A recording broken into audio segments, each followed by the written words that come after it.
जिंदगी दा, जो बीत गए पल वो वापस नहीं आते, जो बीत गए पल वो वापस नहीं आते, ये सब तो बड़ा कसूर है जिंदगी दा। सत श्री अकाल जी, मैं थोड़ा दोस्त सरबजीत सिंह टक ते तुसी देख रहे हो थोड़ा अपना मनपसंदा प्रोग्राम जिसका नाम है वाह जी वाह।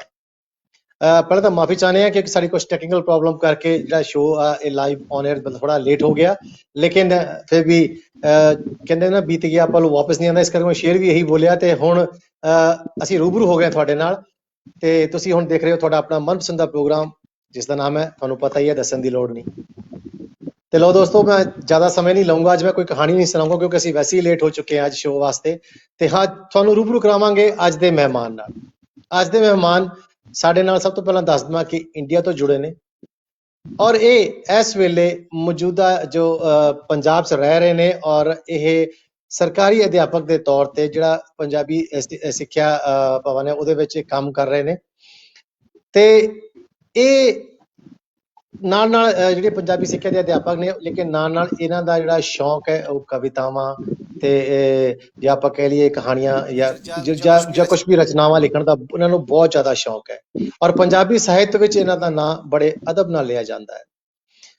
ਇਹਨਾਂ ਨੇ ਦੋਵੇਂ ਵਿਧਾਵਾਂ 'ਚ ਲਿਖਿਆ, ਕਵਿਤਾਵਾਂ 'ਚ ਵੀ ਤੇ ਵਾਰਤਕ, ਦੋਵੇਂ ਵਿਧਾਵਾਂ ਲਿਖ ਲੈਂਦੇ ਨੇ। ਇਹਨਾਂ ਦੀ ਸਮੇਂ-ਸਮੇਂ ਤੇ ਵੱਖ-ਵੱਖ ਮੈਗਜ਼ੀਨਾਂ 'ਚ ਜਾਂ ਆਪਾਂ ਕਹਿ ਲਈਏ ਹੋਰ ਜਿਹੜੀ ਪੱਤਰਿਕਾ ਛਪਦੀ ਆ ਉਹਦੇ ਵਿੱਚ ਇਹਨਾਂ ਦੀ ਕਵਿਤਾਵਾਂ ਛਪਦੀਆਂ ਰਹਿੰਦੀਆਂ ਹੈ। ਬਹੁਤ ਵਧੀਆ ਔਰ ਨੇਕ ਦਿਲ ਦੇ ਇਹ ਇਨਸਾਨ ਨੇ ਔਰ ਇੰਨਾ ਵਧੀਆ ਲਿਖਦੇ ਨੇ ਕਿ ਦਿਲ ਕਰਦਾ ਕਿ ਇਹਨਾਂ ਦੀ ਕਵਿਤਾਵਾਂ ਨੂੰ, ਇਹਨਾਂ ਦੀ ਰਚਨਾਵਾਂ ਨੂੰ ਆਪਾਂ ਸੁਣਦੇ ਜਾਈਏ।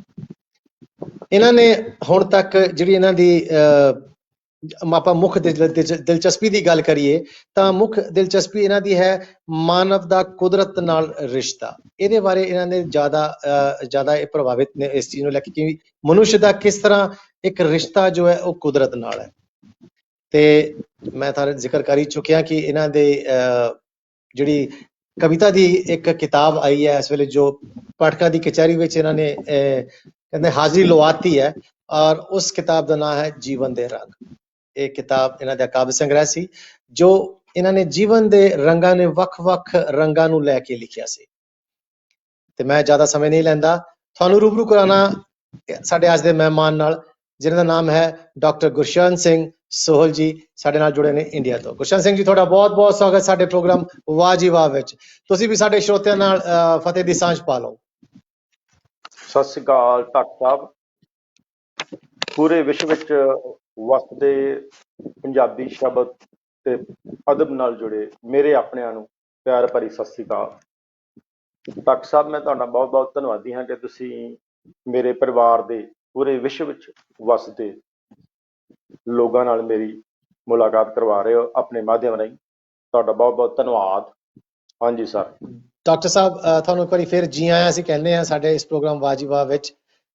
ਸਭ ਤੋਂ ਪਹਿਲਾਂ ਅਸੀਂ ਜਾਣਨਾ ਚਾਹਾਂਗੇ ਤੁਸੀਂ ਆਪਣੇ ਸਾਡੇ ਦਰਸ਼ਕਾਂ ਨੂੰ ਆਪਣੇ ਪਿਛੋਕੜ ਬਾਰੇ ਦੱਸੋ ਕਿ ਤੁਸੀਂ ਤੁਹਾਡਾ ਪਿਛੋਕੜ ਕੀ ਹੈ? ਪਿਛੋਕੜ ਮੇਰਾ ਜੀ, ਜਿਹੜਾ ਮੇਰਾ ਜਨਮ ਦਾ ਪਿੰਡ ਹੈਗਾ ਜੀ, ਇਹ ਸੋਹਲ ਪਿੰਡ ਸੋਹਲ ਹੈ, ਜ਼ਿਲ੍ਹਾ ਤਰਨਤਾਰਨ। ਇਸ ਵਕਤ ਜ਼ਿਲ੍ਹਾ ਤਰਨਤਾਰਨ ਦੇ ਵਿੱਚ, ਤਰਨਤਾਰਨ ਤੋਂ ਭਾਰਤ ਪਾਕ ਸੀਮਾ ਵੱਲ ਕੁਝ 20 ਕਿਲੋਮੀਟਰ ਦੀ ਦੂਰੀ ਤੇ ਝਬਾਲ ਕਸਬਾ ਬੜਾ ਮਸ਼ਹੂਰ ਹੈ। ਝਬਾਲ ਤੋਂ 8 ਕਿਲੋਮੀਟਰ ਦੀ ਦੂਰੀ ਤੇ ਜਿਹੜਾ ਪਿੰਡ ਸੋਹਲ, ਇੱਥੇ ਮੇਰਾ ਜਨਮ ਹੋਇਆ। ਤੇ ਇੱਕ ਸਾਡੇ ਸੋਹਲ ਦੀ ਸਾਡੇ ਪਿੰਡ ਦੀ ਖਾਸੀਅਤ ਹੈ ਕਿ ਸਾਡੇ ਸ੍ਰੀ ਗੁਰੂ ਗ੍ਰੰਥ ਸਾਹਿਬ ਜੀ ਦੇ ਵਿੱਚ ਭਗਤ ਮਾਲਾ ਦੇ ਵਿੱਚੋਂ ਭਗਤ ਸੈਣ ਜੀ ਜਿਨ੍ਹਾਂ ਦਾ ਜਨਮ ਸਥਾਨ ਹੈ, ਜਨਮ ਸਥਾਨ ਸੁਸ਼ੋਭਿਤ ਆ ਪਿੰਡ ਸੋਹਲ ਵਿਖੇ। ਉੱਥੋਂ ਹੀ ਮੈਂ ਆਪਣੀ ਐਜੂਕੇਸ਼ਨ ਲਈ ਪਿੰਡ ਸੋਹਲ ਤੋਂ ਹੀ। ਉਪਰੰਤ ਮੈਂ ਝਬਾਲ ਦੇ ਨੇੜੇ ਹੀ, ਤੁਸੀਂ ਜਾਣਦੇ ਹੋ ਬਾਬਾ ਬੁੱਢਾ ਜੀ, ਬੀੜ ਬਾਬਾ ਬੁੱਢਾ ਜੀ, ਬ੍ਰਹਮ ਗਿਆਨੀ ਬਾਬਾ ਬੁੱਢਾ ਜੀ ਦਾ ਸਥਾਨ ਹੈਗਾ ਜੀ। ਉਹਦੇ ਗੁਰਦੁਆਰਾ ਸਾਹਿਬ ਤੇ ਨਾਲ ਹੀ ਕਾਲਜ, ਉੱਥੋਂ ਮੈਂ ਆਪਣੀ ਜਿਹੜੀ ਗ੍ਰੈਜੂਏਸ਼ਨ ਦੀ ਡਿਗਰੀ ਹਾਸਿਲ ਕੀਤੀ। ਉਪਰੰਤ ਮੈਂ ਯੂਨੀਵਰਸਿਟੀ ਦੇ ਵਿੱਚ, ਗੁਰੂ ਨਾਨਕ ਦੇਵ ਯੂਨੀਵਰਸਿਟੀ ਅੰਮ੍ਰਿਤਸਰ ਦੇ ਵਿੱਚ ਹਾਇਰ ਸਟੱਡੀ ਲਈ ਐਡਮਿਸ਼ਨ ਲਈ ਜੀ। ਇਹਦੇ ਦੌਰਾਨ ਮੈਂ ਰਾਜਨੀਤੀ ਸ਼ਾਸਤਰ ਦਾ ਵਿਸ਼ਾ ਲੈ ਕੇ ਜਿਹੜੀ ਪੋਸਟ ਗ੍ਰੈਜੂਏਸ਼ਨ ਕੀਤੀ ਜੀ ਤੇ ਅੱਗੇ ਆਪਣੀ ਸਟੱਡੀ ਨੂੰ ਜਾਰੀ ਰੱਖਦਿਆਂ PhD ਜਿਹੜੀ ਉਹ ਰਾਜਨੀਤੀ ਸ਼ਾਸਤਰ ਦੇ ਵਿੱਚ ਹੀ ਹਾਸਲ ਕੀਤੀ। ਹਾਂਜੀ ਜੀ ਸਰ, ਤੇ ਇਸ ਤਰ੍ਹਾਂ ਡਾਕਟਰ ਸਾਹਿਬ ਕਰਕੇ ਸਫ਼ਰ ਤੁਸੀਂ ਜਿਹੜਾ ਇਸ ਹੈ। ਵੇਲੇ ਤੁਸੀਂ ਸਰਕਾਰੀ ਸਕੂਲ ਵਿੱਚ ਅਧਿਆਪਕ ਹੋ, ਟੀਚਰ ਹੋ। ਸਾਡੇ ਦਰਸ਼ਕਾਂ ਨੂੰ ਵੀ ਦੱਸੋ ਤੁਸੀਂ ਕੀ ਪੜ੍ਹਾਉਂਦੇ ਹੋ ਸਕੂਲ ਵਿੱਚ, ਕਿਹੜਾ ਸਬਜੈਕਟ ਪੜ੍ਹਾਉਂਦੇ ਹੋ?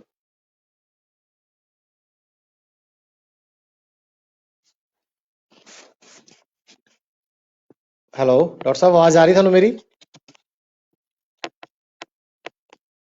ਯੂਨੀਵਰਸਿਟੀ ਹੈਲੋ ਪੜ੍ਹਾਈ ਡਾਕਟਰ ਖਤਮ ਸਾਹਿਬ। ਕਰਨ ਤੋਂ ਬਾਅਦ, ਹਾਂਜੀ ਹਾਂਜੀ ਹਾਂਜੀ ਆ ਰਹੀ ਆ। ਜੀ ਹਾਂਜੀ, ਮੈਂ ਕਹਿ ਰਿਹਾ ਜੀ, ਯੂਨੀਵਰਸਿਟੀ ਦੀ ਜਿਹੜੀ ਐਜੂਕੇਸ਼ਨ ਹੈ ਖਤਮ ਕਰਨ ਤੋਂ ਬਾਅਦ ਮੈਂ ਥੋੜਾ ਸਮਾਂ ਜਿਹੜਾ ਵਾ ਬਤੌਰ ਲੈਕਚਰਰ SGPC ਸਾਡੀ ਸੰਸਥਾ ਹੈ ਜੀ, ਉਹਦੇ ਵਿੱਚ ਵੀ ਜੌਬ ਕੀਤੀ। ਉਸ ਤੋਂ ਬਾਅਦ ਮੈਂ ਗਵਰਨਮੈਂਟ ਕਾਲਜ ਜ਼ੀਰਾ ਫਿਰੋਜ਼ਪੁਰ ਡਿਸਟ੍ਰਿਕਟ ਦੇ ਵਿੱਚ as a assistant professor job ਕੀਤੀ ਸੀ ਜੀ ਉਸ ਤੋਂ ਬਾਅਦ ਫਿਰ ਡਾਕਟਰ ਸਾਹਿਬ ਸਾਡੇ, ਤੁਹਾਨੂੰ ਪਤਾ ਹੀ ਆ, ਸਾਡੇ ਨਾ ਰੁਜ਼ਗਾਰ ਲਈ ਬੜਾ ਸੰਘਰਸ਼ ਕਰਨਾ ਪੈਂਦਾ ਪੰਜਾਬ ਦੇ ਵਿੱਚ। ਜੀ ਸੋ ਕਾਲਜਾਂ ਦੇ ਵਿੱਚ ਉਹ ਮੇਰੀ ਜੌਬ ਰੈਗੂਲਰ ਨਹੀਂ ਸੀਗੀ। ਉਸ ਤੋਂ ਬਾਅਦ ਮੈਨੂੰ ਜਿਹੜਾ ਵਾ ਸਕੂਲਾਂ ਦੇ ਵਿੱਚ ਆਉਣਾ ਪਿਆ ਤੇ ਮੇਰਾ ਬੇਸਿਕਲ ਜੀ ਸਬਜੈਕਟ ਜਿਹੜਾ ਵਾ ਸੋਸ਼ਲ ਸਾਇੰਸ ਹੀ ਹੈਗਾ ਜੀ। ਤੇ ਜੀ ਪੰਜਾਬੀ ਲਿਟਰੇਚਰ ਦੀ ਮੇਰੀ ਕੋਈ ਐਜੂਕੇਸ਼ਨਲ ਬੈਕਗ੍ਰਾਉਂਡ ਤਾਂ ਨਹੀਂ ਹੈਗੀ, ਪਰ ਯੂਨੀਵਰਸਿਟੀ ਪੜ੍ਹਨ ਦੌਰਾਨ ਮੈਨੂੰ ਜਿਹੜਾ ਕਵਿਤਾਵਾਂ ਪੜ੍ਹਨ ਦਾ ਜੀ ਜੀ ਪਿਆਰੇ ਦਰਸ਼ਕੋ, ਆਪਣਾ ਮੈਂ ਦੱਸ ਦੇਵਾਂ ਕਿ ਜਿਹੜੀ ਤੁਹਾਡੀ ਡਾਕਟਰ ਸਾਹਿਬ, ਮੈਂ ਤੁਹਾਡੇ ਨਾਲ ਗੱਲ ਕਰ ਰਿਹਾ ਸੀਗਾ ਕਿ ਤੁਸੀਂ ਐਜ਼ ਏ ਪ੍ਰੋਫੈਸਰ ਤੁਸੀਂ ਉੱਥੇ ਪੜ੍ਹਾਇਆ, ਉਸ ਤੋਂ ਬਾਅਦ ਸਕੂਲ ਚਲੇ ਗਏ, ਲੇਕਿਨ ਫਿਰ ਉਸ ਤੋਂ ਬਾਅਦ ਜਿਹੜਾ ਤੁਹਾਡਾ ਲਿਖਣ ਦਾ ਸਫ਼ਰ ਹੈ ਇਹ ਕਿਸ ਤਰ੍ਹਾਂ ਸ਼ੁਰੂ ਹੋਇਆ? ਕਿਉਂਕਿ ਇੱਕ ਪ੍ਰੋਫੈਸਰ ਨੂੰ ਜ਼ਿੰਦਗੀ ਬਹੁਤ, ਕਹਿ ਲਓ ਵੀ ਅਧਿਆਪਕ ਦੀ ਜ਼ਿੰਦਗੀ ਬਹੁਤ ਜ਼ਿਆਦਾ ਮਸ਼ਰੂਫ ਹੁੰਦੀ ਹੈ, ਬੱਚਿਆਂ ਨੂੰ ਲੈ ਕੇ ਪੜ੍ਹਾਉਣਾ, ਫਿਰ ਘਰ-ਬਾਰ ਵੀ ਦੇਖਣਾ, ਤੇ ਉਸ ਤੋਂ ਬਾਵਜੂਦ ਵੀ ਤੁਸੀਂ ਆਪਣਾ ਜਿਹੜਾ ਇਹ ਸਾਹਿਤਕ ਸਫ਼ਰ ਹੈ ਇਹ ਕਿੱਦਾਂ ਸ਼ੁਰੂ ਕੀਤਾ?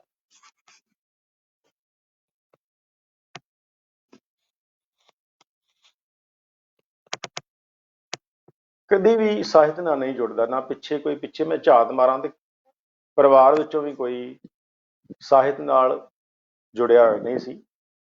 ਇਹ ਜੀ ਯੂਨੀਵਰਸਿਟੀ ਰਹਿਣ ਕਰਕੇ ਜਿਹੜਾ ਮੈਂ ਇਹ ਸਬਜੈਕਟ ਪੜ੍ਹਦਾ ਸਾਂ, ਉਹ ਮੇਰਾ ਮੁੱਖ ਸੀਗਾ ਰੁਜ਼ਗਾਰ ਨੂੰ ਮੁੱਖ ਰੱਖ ਅੱਗੇ ਵਧਣਾ। ਜੀ ਸਾਡੇ ਜੀ ਵੈਸੇ ਵੀ ਜਿਹੜੀ ਪੜ੍ਹਾਈ ਆ ਰੁਜ਼ਗਾਰ ਨਾਲ ਹੀ ਜੁੜੀ ਹੋਈ ਆ, ਪਰ ਇਹਦੇ ਜੀ ਦੌਰਾਨ ਮੈਂ ਕੁਝ ਮਨੋਰੰਜਨ ਲਈ, ਆਪਣੇ ਮਨ ਜੀ ਦੇ ਮਨੋਰੰਜਨ ਲਈ, ਆਪਣੇ ਜਿਹੜੇ ਅੰਦਰ ਦੇ ਵਲਵਲੇ ਉਹ ਸਮਝਣ ਲਈ, ਜਾਂ ਜੀਵਨ ਕੀ ਹੈ, ਜੀਵਨ ਦੀਆਂ ਗੁੰਝਲਾਂ ਸਮਝਣ ਦੇ ਲਈ ਕੁਝ ਜਿਹੜੀਆਂ ਸਾਹਿਤਕ ਕਿਤਾਬਾਂ ਪੜ੍ਹਦਾ ਸੀ। ਉਹਦੇ ਵਿੱਚੋਂ ਮੈਨੂੰ ਜੀ ਕਾਵ, ਮੇਰਾ ਜਿਹੜਾ ਕਾਵ ਪਸੰਦੀਦਾ ਜਿਹੜੀ ਵਿਧਾ ਸੀ, ਕਾਵ ਹਮੇਸ਼ਾ ਹੀ ਮੇਰੇ ਦਿਲ ਦੇ ਨੇੜੇ ਰਿਹਾ।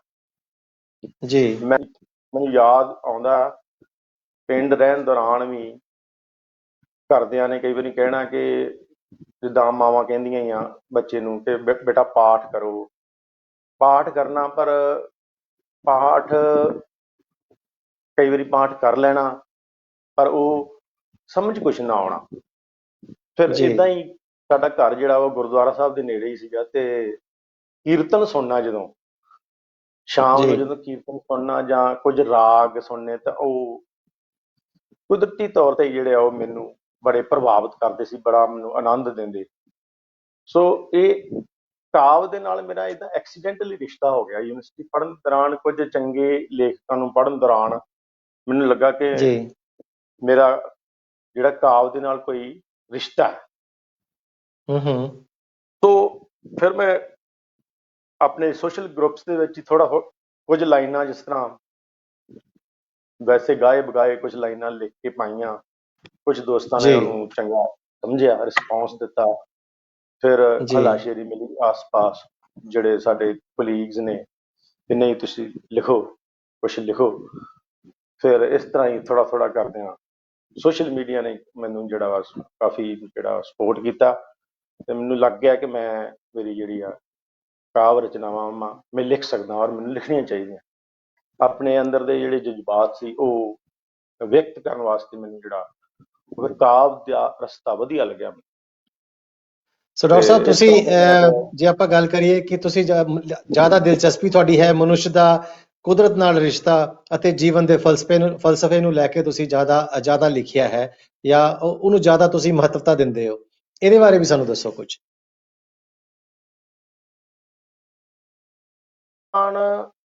ਵਰਗ ਸਾਰੀਆਂ ਵਿਚਾਰਧਾਰਾਵਾਂ ਤੋਂ ਪ੍ਰਭਾਵਿਤ ਹੁੰਦਾ ਹੈ, ਪਰ ਫੈਸਲਾ ਕੁਝ ਨਹੀਂ ਲੈ ਪਾਉਂਦਾ।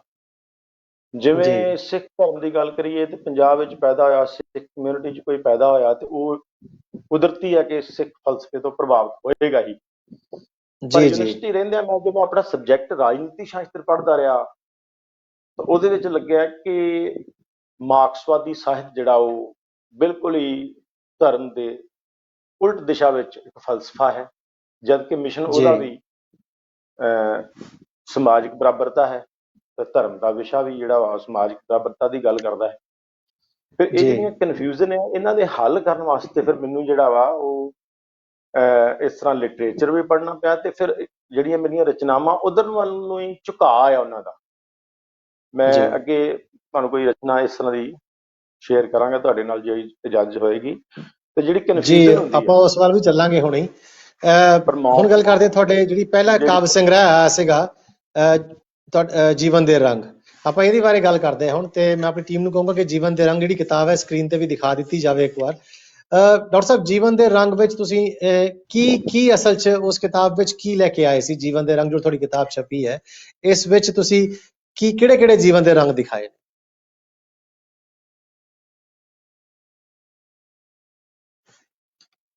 ਹੇਠਲੇ ਵਰਗ ਦੇ ਜਿਹੜੇ ਮਜ਼ਦੂਰ ਵਰਗ ਆ, ਅੱਜ ਜੀ ਲੇਬਰ ਡੇ ਵੀ ਹੈ, ਮਜ਼ਦੂਰ ਦਿਵਸ ਮਨਾਇਆ ਜਾ ਰਿਹਾ ਵਿਸ਼ਵ ਦੇ ਵਿੱਚ। ਜੀ ਵਲਵਲਿਆਂ ਨੂੰ ਲੈ ਕੇ ਜਾਂ ਕਹਿ ਲਓ ਕਿ ਇੱਕ ਲੇਬਰ ਵਾਲਾ ਰੰਗ, ਜਿਹੜਾ ਕਿਰਤੀ ਦਾ ਰੰਗ, ਕਿਰਤੀਆਂ ਦਾ ਰੰਗ ਇੱਕ ਤੇ ਇਹ ਮੇਰਾ ਜਿਹੜਾ ਪਸੰਦੀਦਾ ਸੀਗਾ। ਦੂਸਰਾ ਜੁਝਾਰੂਪਣ ਦਾ ਰੰਗ, ਜਿਹੜਾ ਸਮਾਜਿਕ ਮਸਲਿਆਂ ਨੂੰ ਉਠਾਉਣ ਵਾਲੇ ਲੋਕ ਮੈਨੂੰ ਚੰਗੇ ਲੱਗਦੇ ਆ ਜਾਂ ਉਹਨਾਂ ਦੀਆਂ ਜਿਹੜੀਆਂ ਯਤਨ ਸੀਗੇ ਉਹਨਾਂ ਨੂੰ ਮੈਂ ਕਵਿਤਾਵਾਂ ਦੇ ਰੂਪ ਦੇ ਵਿੱਚ ਪੇਸ਼ ਕੀਤਾ। ਉਸ ਤੋਂ ਬਾਅਦ ਮੁਹੱਬਤਾਂ ਦਾ ਰੰਗ ਹੈ ਜਾਂ ਹੋਰ ਕੋਈ ਜੀਵਨ ਦਾ, ਜਿਸ ਤਰ੍ਹਾਂ ਤੰਗੀਆਂ ਤੁਰਸ਼ੀਆਂ ਜੀਵਨ ਦੇ ਵਿੱਚ ਆਉਂਦੀਆਂ ਹਨ। ਜੀਵਨ ਕੋਈ ਸਿੱਧਾ ਸਾਦਾ ਨਹੀਂ ਚੱਲਦਾ, ਸਿੱਧੇ ਰਸਤੇ ਨਹੀਂ ਚੱਲਦਾ, ਇਹਦੇ ਵਿੱਚ ਵਿੰਗਟੇਡ ਜਿਹੜੀ ਉਹ ਆਉਂਦੀ ਰਹਿੰਦੀ ਆ। ਸੋ ਤਕਰੀਬਨ ਜਿਹੜੇ ਜੀਵਨ 'ਚ ਕੁਝ ਵੇਖੇ ਪਰਖੇ ਸਾਰੇ ਰੰਗ ਮੈਂ ਕੋਸ਼ਿਸ਼ ਕੀਤੀ ਆ ਉਹਦੇ ਵਿੱਚ, ਪੁਸਤਕ ਦੇ ਵਿੱਚ, ਆਪਣੇ ਕਾਵਿ ਰਚਨਾ ਦੇ ਵਿੱਚ ਸ਼ਬਦਾਂ ਨੂੰ ਪਰੋ ਕੇ ਪੇਸ਼ਕਾਰੀ ਕਰਨ ਦੀ। ਸੋ ਇਸ ਤਰ੍ਹਾਂ ਜਿਹੜਾ ਇਹ ਪੁਸਤਕ ਤਿਆਰ ਹੋ ਗਈ ਤੇ ਚੰਗੇ ਹੁੰਗਾਰੇ ਤੋਂ ਬਾਅਦ ਫਿਰ ਮੈਨੂੰ ਪਬਲੀਕੇਸ਼ਨ ਵਾਲੇ ਪਾਸੇ ਤੁਰ ਪਿਆ ਜੀ। ਸੋ ਡਾਕਟਰ ਸਾਹਿਬ, ਆਪਾਂ ਚੱਲਦੇ ਹਾਂ ਫਿਰ ਤੁਹਾਡੀ ਹੁਣ ਕਵਿਤਾਵਾਂ ਵੱਲ। ਤੁਹਾਡੀ ਜਿਹੜਾ ਜੀਵਨ ਦੇ ਰੰਗ ਹੈ, ਮੈਂ ਚਾਹਾਂਗਾ ਉਹਦੇ ਵਿੱਚੋਂ ਤੁਸੀਂ ਅੱਜ ਸਾਨੂੰ ਕਵਿਤਾ ਆਪਣੀ ਸੁਣਾ ਕੇ, ਚਾਹੇ ਉਹ ਤਰਨੁਮ 'ਚ ਹੋਵੇ, ਕਿਉਂਕਿ ਤੁਸੀਂ ਹੁਣੀ ਜ਼ਿਕਰ ਕੀਤਾ ਸੀ ਕਿ ਤੁਹਾਡੇ ਘਰ ਦੇ ਕੋਲ ਗੁਰੂ ਘਰ ਸੀ ਤੇ ਉਸ ਵਿੱਚ ਕੀਰਤਨ ਦਾ ਵੀ ਕਾਫੀ ਪ੍ਰਭਾਵ ਰਿਹਾ। ਤੇ ਮੈਂ ਇਸ ਗੱਲ ਨੂੰ ਜ਼ਰੂਰ ਮੰਨਦਾ ਕਿ ਤੁਸੀਂ ਵੀ ਤਰਨੁਮ 'ਚ ਗਾ ਕੇ ਹੀ ਸ਼ਾਇਦ ਸਾਨੂੰ ਆਪਣੀ ਜਿਹੜੀ ਰਚਨਾਵਾਂ ਸੁਣਾ ਸਕਦੇ ਹੋ। ਨਹੀਂ, ਮੈਂ ਇੱਕ ਲਿਖਦਾ ਠੀਕ ਆ ਜ਼ਰੂਰ। ਇੱਕ ਪੁਸਤਕ ਮੇਰੀ ਆ ਗਈ ਹੈ, ਦੂਸਰੀ ਪੁਸਤਕ ਦਾ ਖਰੜਾ ਮੇਰੇ ਸਾਹਮਣੇ ਪਿਆ, ਪਰ ਜਿਹੜੀ ਹੈ ਨਾ ਪੇਸ਼ਕਾਰੀਆਂ ਮੈਂ ਘੱਟ ਕੀਤੀਆਂ ਆ ਤੇ ਤਰਨਮ ਦੇ ਵਿੱਚ ਬਿਲਕੁਲ ਵੀ ਨਹੀਂ ਕੀਤੀਆਂ ਹੋਈਆਂ। ਵੈਸੇ ਮੈਂ ਤੁਹਾਨੂੰ ਜਿਹੜੀ ਆ ਮੇਰੀ ਮਤਲਬ ਪਿਛਲੇ ਥੋੜੇ ਕੁ ਸਮੇਂ 'ਚ ਕੁਝ ਪੇਸ਼ਕਾਰੀਆਂ ਹੋਈਆਂ ਵਾ ਸਟੇਜ ਤੇ ਪੇਸ਼ਕਾਰੀ। ਮੈਂ ਸਮਾਂ ਨਹੀਂ ਮਿਲਦਾ ਇਸ ਤਰ੍ਹਾਂ ਕਰਕੇ ਕੱਢ ਜਾਂਦਾ, ਪਰ ਲਿਖਣ ਦਾ ਮੈਨੂੰ ਸ਼ੌਕ ਹੈਗਾ ਤੇ ਮੈਂ ਇਸ ਤਰ੍ਹਾਂ ਦੀ ਜਿਹੜੀ ਉਹ, ਜਿਸ ਤਰ੍ਹਾਂ ਮੈਂ ਪੁਸਤਕ 'ਚੋਂ ਹੀ ਤੁਹਾਨੂੰ ਕੁਛ ਜਿਹੜੀ ਆ ਕਵਿਤਾ ਜਿਹੜੀ ਉਹ ਤੁਹਾਡੀ ਨਜ਼ਰ ਕਰਾਂਗਾ। ਜੀ ਇਰਸ਼ਾਦ, ਜੀ ਇਰਸ਼ਾਦ। ਮੈਨੂੰ ਇਹੋ ਹੀ ਗੱਲ ਪਹਿਲਾਂ ਵੀ ਪੁੱਛੀ ਜਾਂਦੀ ਸੀ, ਕਵਿਤਾ ਜਿਹੜਾ ਵਾ ਤੁਸੀਂ ਕਿਉਂ ਚੁਣਿਆ, ਕਾਵਿ ਵਿਧਾ ਤੁਸੀਂ ਕਿਉਂ ਚੁਣਦੇ ਹੋ? ਸੋ ਕਵਿਤਾ ਮੇਰੀ ਜਿਹੜੀ ਪਹਿਲੀ ਮੇਰੀ ਰਚਨਾ ਸੀ ਉਹਦਾ ਨਾਂ ਹੀ ਕਵਿਤਾ ਹੀ ਰੱਖਿਆ ਗਿਆ ਸੀ। ਕੀ ਬਾਤ ਹੈ। ਸੋ ਕਵਿਤਾ ਹੀ ਮੈਂ ਤੁਹਾਨੂੰ ਸੁਣਾਵਾਂਗਾ, ਟਾਈਟਲ ਵੀ ਉਹਦਾ ਕਵਿਤਾ ਹੀ ਹੈ। ਕਵਿਤਾ ਦੇ ਵਿੱਚ ਹਾਂਜੀ, ਹਰਫਾਂ ਦਾ ਸੰਗ੍ਰਹਿ ਨਹੀਂ, ਨਾ ਸ਼ਬਦਾਂ ਦੀ ਇਹ ਮਹਿਜ ਲੜੀ, ਤੁਰ ਅੰਦਰ ਵਿੱਚ ਛੁਪੀ ਕੋਈ ਡੂੰਗੀ ਭਾਵਨਾ ਹੈ ਕਵਿਤਾ। ਵਾਹ। ਖੁਸ਼ੀਆਂ ਦੀ ਵੀ ਤਰਜਮਾਨ, ਖੁਸ਼ੀਆਂ ਦੀ ਵੀ ਤਰਜਮਾਨ, ਅਤੀਤਾਂ ਦੀ ਹੈ ਖੋਜ ਕੋਈ ਤੇ ਦੁੱਖਾਂ ਦੀ ਹਮਰਾਹ ਹੈ ਕਵਿਤਾ। ਫਤਿਹ ਦੀ ਨਿਰਣਾਇਕ ਬਣ, ਫਤਿਹ ਦੀ ਨਿਰਣਾਇਕ ਬਣ, ਬਿਨ ਮੈਦਾਨੇ ਜੂਝਿਆਂ ਹੀ ਵੈਰੀ ਦੇਵੇ ਮੁਕਾ ਇਹ ਕਵਿਤਾ। ਜਫਰਨਾਮਾ। ਦਰਿਆਵਾਂ ਦੇ ਵਹਿਣਾ ਵਰਗੀ, ਦਰਿਆਵਾਂ ਦੇ ਵਹਿਣਾ ਵਰਗੀ, ਉੱਤੋਂ ਉੱਤੋਂ ਟਿਕੀ ਟਿਕੀ, ਅੰਦਰੋਂ ਤੇਜ ਵਹਾ ਇਹ ਕਵਿਤਾ। ਹੱਕ ਮੰਗਦੇ ਲੋਕਾਂ ਦੀ ਬੋਲੀ, ਹੱਕ ਮੰਗਦੇ ਲੋਕਾਂ ਦੀ ਬੋਲੀ, ਜੂਝਣ ਦੇ ਲਈ ਗੁੜਤੀ ਹੈ ਤੇ ਦਰਦਾਂ ਦਾ ਪ੍ਰਗਟਾ ਇਹ ਕਵਿਤਾ। ਸੂਰਮਿਆਂ ਦਾ ਸੰਗ ਮਾਣਦੀ, ਸੂਰਮਿਆਂ ਦਾ ਸੰਗ ਮਾਣਦੀ, ਧਾੜਵੀਆਂ ਦੇ ਹਸ਼ਰਾਂ ਦੀ, ਧਾੜਵੀਆਂ ਦੇ ਹਸ਼ਰਾਂ ਦੀ, ਚਸ਼ਮਦੀਦ ਗਵਾਹ ਇਹ ਕਵਿਤਾ। ਸ਼ਾਂਤੀ ਦੀ ਹੀ ਦੂਤ ਹੈ ਭਾਵੇਂ, ਸ਼ਾਂਤੀ ਦੀ ਹੀ ਦੂਤ ਹੈ ਭਾਵੇਂ, ਯੁੱਧਾਂ ਬਾਰੇ ਜਦ ਵੀ ਬੋਲੇ ਲਹੂ ਦੇਵੇ ਜਮਾ ਇਹ ਕਵਿਤਾ। ਜਾਬਰ ਤੇ ਜ਼ਾਲਮ ਨੂੰ ਟੁੰਬਦੀ, ਜਾਬਰ ਤੇ ਜ਼ਾਲਮ ਨੂੰ ਟੁੰਬਦੀ, ਅੰਦਰੋਂ ਅੰਦਰੀ ਅਲਖ ਜਗਾਵੇ, ਦਿੰਦੀ ਰਾਹੇ ਪਾ ਇਹ ਕਵਿਤਾ। ਮੇਰੇ ਦਿਲ ਤੇ ਰਾਜ ਕਰੇ ਪਈ, ਮੇਰੇ ਦਿਲ ਤੇ ਰਾਜ ਕਰੇ ਪਈ, ਇਲਮ ਦਾ ਹੋਕਾ ਦਿੰਦੀ ਰਹਿੰਦੀ। ਮੇਰੇ ਦਿਲ ਤੇ ਰਾਜ ਕਰੇ ਪਈ, ਇਲਮ ਦਾ ਹੋਕਾ ਦਿੰਦੀ ਰਹਿੰਦੀ, ਸਭ ਮਰਜ਼ਾਂ ਦੀ ਦੁਆ ਇਹ ਕਵਿਤਾ।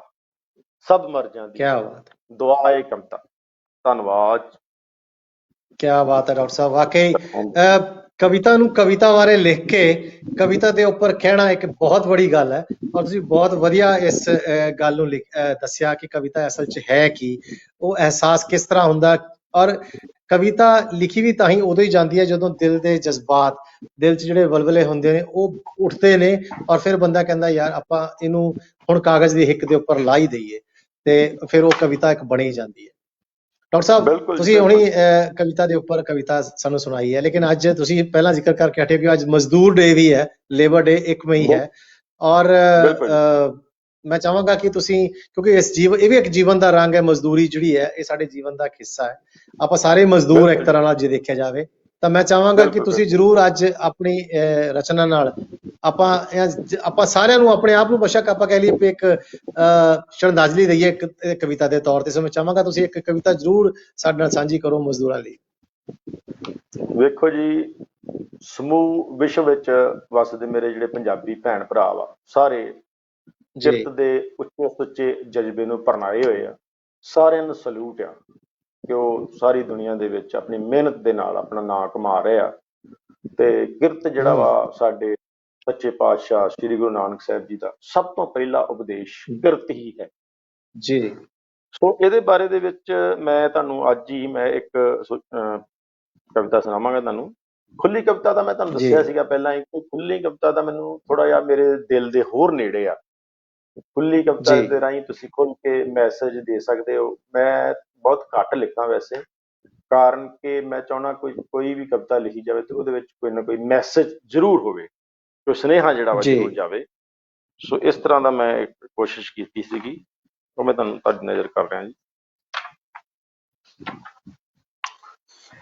ਇਹ ਮੇਰੀ ਨਜ਼ਮ ਦਾ ਟਾਈਟਲ ਹੈ ਜੀ, ਪਥਰਾਟ। ਪਥਰਾਟ। ਅਸੀਂ ਜਿਉਂਦੇ ਨਹੀਂ, ਪਥਰਾਟ ਹਾਂ। ਪਥਰਾਟ ਤਾਂ ਮੈਂ ਥੋੜਾ ਦੱਸਾਂ ਕਿ ਜਿੱਦਾਂ ਚਟਾਨਾਂ ਦੇ ਵਿੱਚੋਂ ਪਾਏ ਜਾਂਦੇ ਜੀਵਾਂਸ਼ ਜਾਂ ਫੋਸਿਲਸ ਕਹਿੰਦੇ ਜਿਹਨੂੰ ਅੰਗਰੇਜ਼ੀ ਦੇ ਵਿੱਚ ਜੀ, ਉਸ ਬਾਰੇ। ਅਸੀਂ ਜਿਉਂਦੇ ਨਹੀਂ, ਜ਼ਿੰਦਗੀ ਢਾਉਂਦੇ ਹਾਂ। ਅਸੀਂ ਜਿਉਂਦੇ ਨਹੀਂ, ਜ਼ਿੰਦਗੀ ਢਾਉਂਦੇ ਹਾਂ। ਅਸੀਂ ਕਮਾਈ ਨਹੀਂ ਕਰਦੇ, ਜੰਗ ਲੜਦੇ ਹਾਂ। ਰੋਟੀ ਤਾਂ ਅਸੀਂ ਜਿੱਤ ਕੇ ਲਿਆਉਂਦੇ ਹਾਂ, ਰੋਟੀ ਤਾਂ ਅਸੀਂ ਜਿੱਤ ਕੇ ਲਿਆਉਂਦੇ ਹਾਂ। ਜਿਵੇਂ ਕੋਈ ਜੰਗ ਜਿੱਤ ਕੇ ਲਿਆਂਦੀ ਹੋ, ਰੋਟੀ ਤਾਂ ਅਸੀਂ ਜਿੱਤ ਕੇ ਲਿਆਉਂਦੇ ਹਾਂ, ਜਿਵੇਂ ਕੋਈ ਜੰਗ ਜਿੱਤ ਕੇ ਆਏ ਹੋਏ, ਜਿੱਤ ਕੇ ਆਏ ਹੋਈਏ। ਤੰਗੀਆਂ ਤੁਰਸ਼ੀਆਂ ਨੂੰ ਪਿੰਡੇ ਤੇ ਹੰਡਾਉਂਦਿਆਂ ਸੀ ਨਹੀਂ ਕਰਦੇ, ਤੰਗੀਆਂ ਤੁਰਸ਼ੀਆਂ ਨੂੰ ਪਿੰਡੇ ਤੇ ਹਟਾਉਂਦਿਆਂ ਸੀ ਨਹੀਂ ਕਰਦੇ। ਸਾਡਾ ਬੋਲਣਾ ਅਸ਼ੁਭ ਮੰਨਿਆ ਜਾਂਦਾ, ਸਾਡਾ ਮੌਨ ਹੀ ਸਾਡਾ ਸੱਭਿਆਚਾਰ ਹੈ। ਸਾਡਾ ਬੋਲਣਾ ਅਸ਼ੁਭ ਮੰਨਿਆ ਜਾਂਦਾ, ਸਾਡਾ ਮੌਨ ਹੀ ਸਾਡਾ ਸੱਭਿਆਚਾਰ ਹੈ। ਪਾਪ ਤੇ ਪੁੰਨ ਦੇ ਅਰਥ ਵੀ ਸਾਨੂੰ ਓਪਰੇ ਜਿਹੇ ਲੱਗਦੇ ਹਨ, ਜਿਵੇਂ ਸਾਡਾ ਮੂੰਹ ਚੜਾਉਂਦੇ ਹੋਣ। ਬਸ ਮਿੱਟੀ ਨਾਲ ਵੱਜੀ ਹੈ ਸਾਡੀ ਕਿਸਮਤ ਦੀ ਗੰਢ, ਦਾਤੀਆਂ ਕੱਸੀਆਂ ਹਥੌੜੇ, ਦਾਤੀਆਂ ਕੱਸੀਆਂ ਹਥੌੜੇ, ਇਹੀ ਸਾਡੇ ਪੀਰ ਨੇ, ਤੇ ਪਸੀਨੇ ਦੀ ਖੁਸ਼ਬੂ ਹੀ ਸਾਡੀ ਅਗਰਬੱਤੀ। ਹੱਥੀਂ ਕਿਰਤ ਹੀ ਸਾਡਾ ਨਿਤਨੇਮ ਹੈ। ਅਸੀਂ ਤਾਪ ਨਾਲ ਨਹੀਂ ਮਰਦੇ, ਤਿਰਸਕਾਰ ਨਾਲ ਮਰਦੇ ਹਾਂ। ਖੁਸ਼ੀਆਂ ਖੇੜੇ ਮੁਹੱਬਤਾਂ, ਇਹ ਤਾਂ ਸਾਡੇ ਘਰ ਆਉਂਦਿਆਂ ਹੀ ਸਰਾਪੇ ਜਾਂਦੇ ਹਨ। ਖੁਸ਼ੀਆਂ ਖੇੜੇ ਮੁਹੱਬਤਾਂ, ਇਹ ਤਾਂ ਸਾਡੇ ਘਰ ਆਉਂਦਿਆਂ ਹੀ ਸਰਾਪੇ ਜਾਂਦੇ ਹਨ। ਸਾਡਾ ਜੀਵਨ ਤਾਂ ਜਿਵੇਂ ਲੁਪਤ ਹੋਣ ਕੰਢੇ ਜੀਵਾਂ ਵਰਗਾ। ਪਰ ਇੱਕ ਦਿਨ ਅਸੀਂ ਖੁਸ਼ ਜ਼ਰੂਰ ਹੋਵਾਂਗੇ, ਪਰ ਇੱਕ ਦਿਨ ਅਸੀਂ ਖੁਸ਼ ਜ਼ਰੂਰ ਹੋਵਾਂਗੇ ਜਦ ਨਵੀਂ ਖੋਜ ਦਾ ਵਿਸ਼ਾ ਬਣਾਂਗੇ, ਤੇ ਨਾਲੇ ਖੋਜੀਆਂ ਦੀ, ਵਿਗਿਆਨਕ ਖੋਜੀਆਂ ਦੀ ਵੱਡੀ ਖੁਸ਼ੀ ਦਾ ਕਾਰਨ, ਜਦ ਨਵੀਆਂ ਪੀੜ੍ਹੀਆਂ ਨੂੰ ਖੋਜਣ ਤੇ ਮਿਲਣਗੇ ਸਾਡੇ ਮਿਹਨਤੀ ਜੁੱਸਿਆਂ ਦੇ ਪਥਰਾਟ, ਜਦ ਨਵੀਆਂ ਪੀੜ੍ਹੀਆਂ ਨੂੰ ਖੋਜਣ ਤੇ ਮਿਲਣਗੇ ਸਾਡੇ ਮਿਹਨਤੀ ਜੁੱਸਿਆਂ ਦੇ ਪਥਰਾਟ। ਧੰਨਵਾਦ। ਕਿਆ ਬਾਤ ਹੈ, ਬਹੁਤ ਵਧੀਆ ਜੀ। ਔਰ ਵਾਕਈ ਬੜੀ ਡੂੰਘੀ ਕਵਿਤਾ ਸੀ ਤੁਹਾਡੀ ਇਹ, ਕਿ ਸਾਨੂੰ ਕਿਸ ਤਰ੍ਹਾਂ ਮਿਹਨਤ ਕਰਨ ਦੇ ਆ, ਔਰ ਅਸੀਂ ਜਦੋਂ ਰੋਟੀ ਲੈ ਕੇ ਆਉਣ ਤਾਂ ਇਸ ਤਰ੍ਹਾਂ ਫੀਲ ਹੁੰਦਾ ਮਿਹਨਤ ਕਰਨ ਤੋਂ ਬਾਅਦ ਕਿ ਵਾਕਈ ਅਸੀਂ ਕੋਈ ਜੰਗ ਜਿੱਤ ਕੇ ਆਏ ਆ। ਸ਼ਾਇਦ ਤੁਹਾਡੇ ਇਸ ਕਵਿਤਾ ਦੇ ਨਾਲ ਹੀ ਮੇਰਾ ਜਿਹੜਾ ਅੱਜ ਦਾ ਸ਼ੇਰ ਸੀ ਉਹ ਵੀ ਮੇਲ ਖਾਂਦਾ ਹੈ ਕਿ ਹੱਸ ਕੇ ਜੀਣਾ ਦਸਤੂਰ ਹੈ ਜ਼ਿੰਦਗੀ ਦਾ, ਇਹ ਕਿੱਸਾ ਹੈ ਮਸ਼ਹੂਰ ਜ਼ਿੰਦਗੀ ਦਾ, ਜੋ ਬੀਤ ਗਏ ਪਲ ਵਾਪਸ ਨਹੀਂ ਆਉਂਦੇ, ਜੋ ਬੀਤ ਗਏ ਉਹ ਪਲ ਵਾਪਸ ਨਹੀਂ ਆਉਂਦੇ, ਇਹ ਸਭ ਤੋਂ ਬੜਾ ਕਸੂਰ ਹੈ ਜ਼ਿੰਦਗੀ ਦਾ। ਵਾਕਈ ਜਿਹੜੇ ਅਸੀਂ ਟਾਈਮ ਵੇਸਟ ਕਰ ਦਿੰਦੇ ਹਾਂ ਆਪਣੇ ਜ਼ਿੰਦਗੀ ਵਿੱਚ ਨਾ, ਫਿਰ ਉਹ ਟਾਈਮ ਸਾਨੂੰ ਮੁੜ ਕੇ ਨਹੀਂ ਆਉਂਦਾ। ਇਸ ਕਰਕੇ ਸਾਨੂੰ ਆਪਣੀ ਮਿਹਨਤ ਹਮੇਸ਼ਾ ਕਿਰਤ ਕਰਦੀ ਰਹਿਣਾ ਚਾਹੀਦਾ ਹੈ, ਤਾਂ ਕਿ ਅਸੀਂ ਆਪਣਾ ਜਿਹੜਾ ਟਾਈਮ ਹੈ ਉਹ ਜ਼ਾਇਆ ਨਾ ਕਰੀਏ, ਔਰ ਅਸੀਂ ਹਮੇਸ਼ਾ ਮਿਹਨਤ ਕਰਦੇ ਰਹੀਏ, ਤਾਂ ਕਿ ਮਿਹਨਤ ਕਰਾਂਗੇ ਤਾਂ ਹੀ ਆਪਾਂ ਜ਼ਿੰਦਗੀ 'ਚ ਸਫਲ ਹੋ ਪਾਵਾਂਗੇ। ਡਾਕਟਰ ਸਾਹਿਬ, ਜ਼ਿੰਦਗੀ ਦੀ ਗੱਲ ਕਰ ਲਈ ਆਪਾਂ, ਕਵਿਤਾ ਦੀ ਵੀ ਗੱਲ ਕਰ ਲਈ, ਮਿਹਨਤ ਦੀ ਵੀ ਗੱਲ ਕਰ ਲਈ, ਹੁਣ ਆਪਾਂ ਚੱਲਦੇ ਹਾਂ ਤੁਹਾਡੇ ਪਿਆਰ ਦੇ ਰੰਗ ਵੱਲ, ਕਿਉਂਕਿ ਜ਼ਿੰਦਗੀ 'ਚ ਜੇ ਪਿਆਰ ਨਹੀਂ ਤਾਂ ਫਿਰ ਕਹਿੰਦੇ ਜ਼ਿੰਦਗੀ ਬਿਲਕੁਲ ਅਧੂਰੀ ਹੁੰਦੀ ਹੈ। ਸੋ ਪਿਆਰ ਦੇ ਰੰਗ ਨੂੰ ਲੈ ਕੇ ਵੀ ਤੁਸੀਂ ਕੁਝ ਲਿਖਿਆ ਹੈ? ਹਾਂਜੀ ਹਾਂਜੀ, ਮੇਰੀ ਨਵੀਂ ਜਿਹੜੀ ਪੁਸਤਕ ਦਾ ਖਰੜਾ ਮੇਰੇ ਕੋਲ ਪਿਆ ਜੇ, ਉਹਦੇ ਵਿੱਚ ਮੈਂ ਪਿਆਰ ਦੀ ਕਵਿਤਾ ਜਿਹੜੀ ਆ ਉਹਨੇ ਲਿਖੀ, ਮੈਂ ਤੁਹਾਡੀ ਨਜ਼ਰ ਕਰਦਾ ਜੀ। ਹਾਂਜੀ ਜੀ ਹਾਂਜੀ, ਇਹ ਨਜ਼ਮ ਦਾ ਨਾਂ ਜੀ ਨੈਣ। ਨੈਣ, ਸਾਗਰ, ਨੈਣ ਜੀ, ਨੈਣ। ਪਿਆਰ ਦਾ ਸ਼ੁਰੂਆਤ ਡਾਕਟਰ ਸਾਹਿਬ ਤੁਹਾਨੂੰ ਪਤਾ ਨੈਣਾ ਤੋਂ, ਉਹਦੇ ਵਿੱਚ ਨੈਣਾ ਦਾ ਬੜਾ ਰੋਲ ਹੁੰਦਾ। ਸਭ ਤੋਂ ਪਹਿਲਾਂ ਮੁਹੱਬਤ ਦੀ ਸ਼ੁਰੂਆਤ ਵਿੱਚ ਨੈਣ ਦਾ ਜਿਹੜਾ ਮਹੱਤਵਪੂਰਨ ਰੋਲ ਆ। ਸਾਗਰ ਦੀ ਗਹਿਰਾਈ ਮਾਪਣ ਤੁਰਿਆ ਹਾਂ, ਸਾਗਰ ਦੀ ਗਹਿਰਾਈ ਮਾਪਣ ਤੁਰਿਆ ਹਾਂ, ਦੋ ਨੈਣ ਤੇਰੇ ਪੈਮਾਨੇ ਬਣ ਕੇ ਗੁਜ਼ਰੇ ਨੇ। ਸਾਗਰ ਦੀ ਗਹਿਰਾਈ ਮਾਪਣ ਤੁਰਿਆ ਹਾਂ, ਦੋ ਨੈਣ ਤੇਰੇ ਪੈਮਾਨੇ ਬਣ ਕੇ ਗੁਜ਼ਰੇ ਨੇ, ਲੰਘੇ ਵਕਤ ਆਗੋਸ਼ ਤੇਰੀ ਵਿੱਚ ਬੀਤੇ ਜੋ, ਲੰਘੇ ਵਕਤ ਕਿਆ ਬਾਤ ਹੈ, ਆਗੋਸ਼ ਤੇਰੀ ਵਿੱਚ ਬੀਤੇ ਜੋ, ਪਲ ਪਲ ਵੀ ਜਮਾਨੇ ਬਣ ਕੇ ਗੁਜ਼ਰੇ ਨੇ। ਖਿਆਲ ਤੇਰੇ ਦੀ ਮਹਿਫਿਲ ਵਿੱਚ ਮਦਹੋਸ਼ ਰਿਹਾ, ਖਿਆਲ ਤੇਰੇ ਦੀ ਮਹਿਫਿਲ ਵਿੱਚ ਮਦਹੋਸ਼ ਰਿਹਾ, ਇਹ ਨੈਣ ਤੇਰੇ ਮਹਿਖਾਨੇ ਬਣ ਕੇ ਗੁਜ਼ਰੇ ਨੇ, ਇਹ ਨੈਣ ਤੇਰੇ ਮਹਿਖਾਨੇ ਬਣ ਕੇ ਗੁਜ਼ਰੇ। ਕਿਆ ਬਾਤ ਹੈ ਜੀ, ਵਾਹ, ਬਹੁਤ ਖੂਬ। ਸ਼ੋਰ ਸ਼ਰਾਬਾ ਦੁਨੀਆ ਦਾ, ਸ਼ੋਰ ਸ਼ਰਾਬਾ ਦੁਨੀਆ ਦਾ ਕੁਛ ਯਾਦ ਨਹੀਂ, ਬਸ ਲਫ਼ਜ਼ ਤੇਰੇ ਨਜ਼ਰਾਨੇ ਬਣ ਕੇ ਗੁਜ਼ਰੇ ਨੇ। ਵਾਹ ਜੀ ਵਾਹ, ਵਾਹ, ਕਿਆ ਬਾਤ ਹੈ, ਵਾਹ।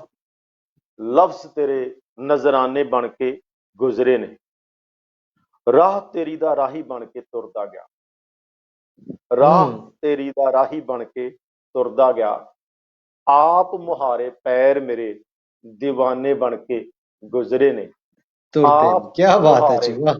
ਪੈਰ ਮੇਰੇ دیਵਾਨੇ ਬਣ ਕੇ ਗੁਜ਼ਰੇ ਨੇ, ਦਿਲ ਵਿਹੜੇ ਵਿੱਚ ਯਾਦਾਂ ਤੇਰੀਆਂ ਦੀ ਮਸਤੀ, ਦਿਲ ਵਿਹੜੇ ਵਿੱਚ ਯਾਦਾਂ ਤੇਰੀਆਂ ਦੀ ਮਸਤੀ, ਦਿਨ ਰਾਤ ਮੇਰੇ ਮਸਤਾਨੇ ਬਣ ਕੇ ਗੁਜ਼ਰੇ ਨੇ, ਦਿਨ ਰਾਤ ਮੇਰੇ ਮਸਤਾਨੇ ਬਣ ਕੇ ਗੁਜ਼ਰੇ ਨੇ। ਜ਼ੁਲਫ ਤੇਰੀ जंजीर बनी रही कदमां दी, आहा, जुल्फ तेरी जंजीर बनी रही जंजीर कदमां बनी दी, रही कदमां दी। सब दर्द मेरे हरजाने बन के गुजरे ने, सब दर्द मेरे वाह, हरजाने बन के गुजरे ने। धन्यवाद। क्या बात है। वाकई ਬਹੁਤ ਖੂਬਸੂਰਤ ਕਵਿਤਾ ਸੀ ਨੈਣਾ ਨੂੰ ਲੈ ਕੇ ਜੋ ਤੁਸੀਂ ਲਿਖੀ ਹੈ। ਡਾਕਟਰ ਸਾਹਿਬ, ਜੋ ਤੁਸੀਂ ਗੱਲ ਕਰ ਰਹੇ ਸੀ ਨੈਣਾ ਦੀ ਨਾ ਕਿ ਪਿਆਰ ਜਿਹੜਾ ਉਹ ਅੱਖਾਂ ਤੋਂ ਸ਼ੁਰੂ ਹੁੰਦਾ, ਤੇ ਮੈਨੂੰ ਵੀ ਚੰਦ ਲਾਈਨਾਂ ਯਾਦ ਆ ਗਈਆਂ। ਕਹਿੰਦੇ ਨੇ, ਕੋਈ ਕਹਿੰਦੇ ਨੇ ਤਿੱਖੇ ਵਾਰ ਕਰਦੀਆਂ ਨੇ ਅੱਖਾਂ, ਕੋਈ ਕਹਿੰਦੇ ਨੇ ਤਿੱਖੇ ਵਾਰ ਕਰਦੀਆਂ ਨੇ ਅੱਖਾਂ, ਕੋਈ ਕਹਿੰਦੇ ਨੇ ਜ਼ੁਲਮ ਹਜ਼ਾਰ ਕਰਦੀਆਂ ਨੇ ਅੱਖਾਂ, ਪਰ ਕੋਈ ਪੁੱਛ ਕੇ ਵੇਖੇ ਇਹਨਾਂ ਅੱਖਾਂ ਨੂੰ, ਪਰ ਕੋਈ ਪੁੱਛ ਕੇ ਵੇਖੇ ਇਹਨਾਂ ਅੱਖਾਂ ਨੂੰ ਕਿ ਹਰ ਪਲ ਕਿਸੇ ਦਾ ਇੰਤਜ਼ਾਰ ਕਰਦੀਆਂ ਨੇ ਅੱਖਾਂ। ਵਾਕਈ ਪਿਆਰ ਦੀ ਸ਼ੁਰੂਆਤ ਨੈਣਾ ਤੋਂ ਹੀ ਹੁੰਦੀ ਹੈ, ਅੱਖਾਂ ਤੋਂ ਹੀ ਹੁੰਦੀ ਹੈ, ਤੇ ਉਸ ਤੋਂ ਬਾਅਦ ਜਿਹੜਾ ਇਹ ਪਿਆਰ ਪਨਪਦਾ ਚਲੇ ਜਾਂਦਾ ਹੈ। ਬਾਕੀ ਬਹੁਤ ਬਹੁਤ ਖੂਬਸੂਰਤ ਰਚਨਾ ਸੀ ਜੀ ਤੁਹਾਡੀ ਡਾਕਟਰ ਸਾਹਿਬ ਇਹ, ਜਿਹਦੇ ਵਿੱਚ ਤੁਸੀਂ ਪਿਆਰ ਦਾ ਜ਼ਿਕਰ ਕੀਤਾ ਔਰ ਨੈਣਾ ਦਾ ਜ਼ਿਕਰ ਕੀਤਾ। ਡਾਕਟਰ ਸਾਹਿਬ, ਗੱਲਾਂ ਤੁਹਾਡੇ ਨਾਲ ਚੱਲੀ ਜਾਣੀਆਂ ਹੋਰ ਵੀ, ਪਰ ਮੈਂ ਹੁਣ ਇਹ ਜਾਣਨਾ ਚਾਹਾਂਗਾ, ਜਿਸ ਤਰ੍ਹਾਂ ਤੁਸੀਂ ਕਿਹਾ ਵੀ ਤੁਹਾਡੀ ਅਗਲੀ ਕਿਤਾਬ ਵੀ ਤਕਰੀਬਨ ਦਰਸ਼ਕਾਂ ਦੀ ਕਚਹਿਰੀ 'ਚ ਆਉਣ ਵਾਲੀ ਹੈ, ਇਸ ਵਿੱਚ ਕਿਹੜੇ ਰੰਗ ਲੈ ਕੇ ਤੁਸੀਂ ਆ ਰਹੇ ਹੋ? ਤਕਰੀਬਨ ਤਿਆਰ ਹੈ ਜੀ। ਜੀ, ਦੇ ਵਿੱਚ ਮੈਂ ਇਹਦਾ ਟਾਈਟਲ ਜਿਹੜਾ ਹੈਗਾ ਉਹ ਤਿਰਵਰਾ ਭਾਵ ਹੈ ਜੀ। ਤਿਰਵਰਾ ਤਿੰਨ ਜਿਹੜੇ ਆ ਸਾਡੇ ਜੀਵਨ ਦੇ ਤਿੰਨ ਮੁੱਖ ਰੰਗ ਜਿਹੜੇ ਜਿਹਦੇ ਵਿੱਚ ਜ਼ਿੰਦਗੀ ਵੱਡੀ ਹੋਈ ਹੁੰਦੀ ਆ, ਕਾਮ, ਧਰਮ ਤੇ ਅਰਥ। ਇਹਨਾਂ ਤਿੰਨਾਂ ਨੂੰ ਲੈ ਕੇ ਜਿਹੜਾ ਵਾ ਜੀਵਨ ਫਲਸਫੇ ਦੇ ਨੇੜੇ, ਔਰ ਉਹਦੇ ਵਿੱਚ ਤਕਰੀਬਨ ਮੇਰਾ ਉਹੀ ਹੋਏਗਾ, ਰੰਗ ਸਾਰੇ ਹੀ ਸ਼ਾਮਲ ਕਰਾਂਗੇ। ਥੋੜਾ ਟਾਈਟਲ ਡਿਫਰੈਂਟ ਆ, ਅੱਗੇ ਇਹ ਪੁਸਤਕ ਜਿਹੜੀ ਆ ਉਹ ਆਏਗੀ ਤੇ ਉਹਦੇ ਚ ਕਦੋਂ ਤੱਕ ਇਹ ਪੁਸਤਕ ਆ ਰਹੀ ਹੈ ਜੀ? ਇੱਕ ਖਰੜਾ ਆ ਚੁੱਕਾ ਜੀ, ਉਸ ਤੋਂ ਬਾਅਦ ਸੈਕਿੰਡ ਤੋਂ ਬਾਅਦ ਜਿਹੜੀ ਇਹਦੀ ਕਰੈਕਸ਼ਨ ਤੋਂ ਬਾਅਦ ਫਿਰ ਜਿਹੜੀ ਪਬਲਿਸ਼ ਕਰਵਾਵਾਂਗੇ ਜੀ, ਫਿਰ ਮਾਰਕੀਟ ਦੇ ਵਿੱਚ ਆ ਜਾਏ ਜੀ ਸਰ। ਸੋ ਡਾਕਟਰ ਸਾਹਿਬ, ਹੋਰ ਤੁਸੀਂ ਅੱਜ ਕਿਹੜੀ ਰਚਨਾ ਜੋ ਤੁਹਾਡੇ, ਵੈਸੇ ਤਾਂ ਜਿਹੜਾ ਰਾਈਟਰ ਹੁੰਦਾ ਜਾਂ ਲੇਖਕ ਹੁੰਦਾ, ਉਹਦੇ ਸਾਰੀਆਂ ਉਹਦੀਆਂ ਕਵਿਤਾਵਾਂ ਉਹਨੂੰ ਇੱਕ ਬੱਚਿਆਂ ਵਾਂਗ ਹੁੰਦੀਆਂ, ਉਹਨੂੰ ਵਧੀਆ ਲੱਗਦੀਆਂ, ਦਿਲ ਦੇ ਕਰੀਬ ਹੁੰਦੀਆਂ, ਪਰ ਫਿਰ ਵੀ ਕੋਈ ਨਾ ਕੋਈ ਐਸੀ ਕਵਿਤਾ ਹੁੰਦੀ ਹੈ ਜੋ ਉਹਦੇ ਆਪਣੇ ਜੀਵਨ ਦਾ ਰੰਗ ਉੱਚ ਦਿਖ ਜਾਂਦਾ। ਐਸੀ ਕੋਈ ਕਵਿਤਾ ਤੁਸੀਂ ਸਾਡੇ ਨਾਲ ਸਾਂਝੀ ਕਰਨੀ ਚਾਹੋਗੇ?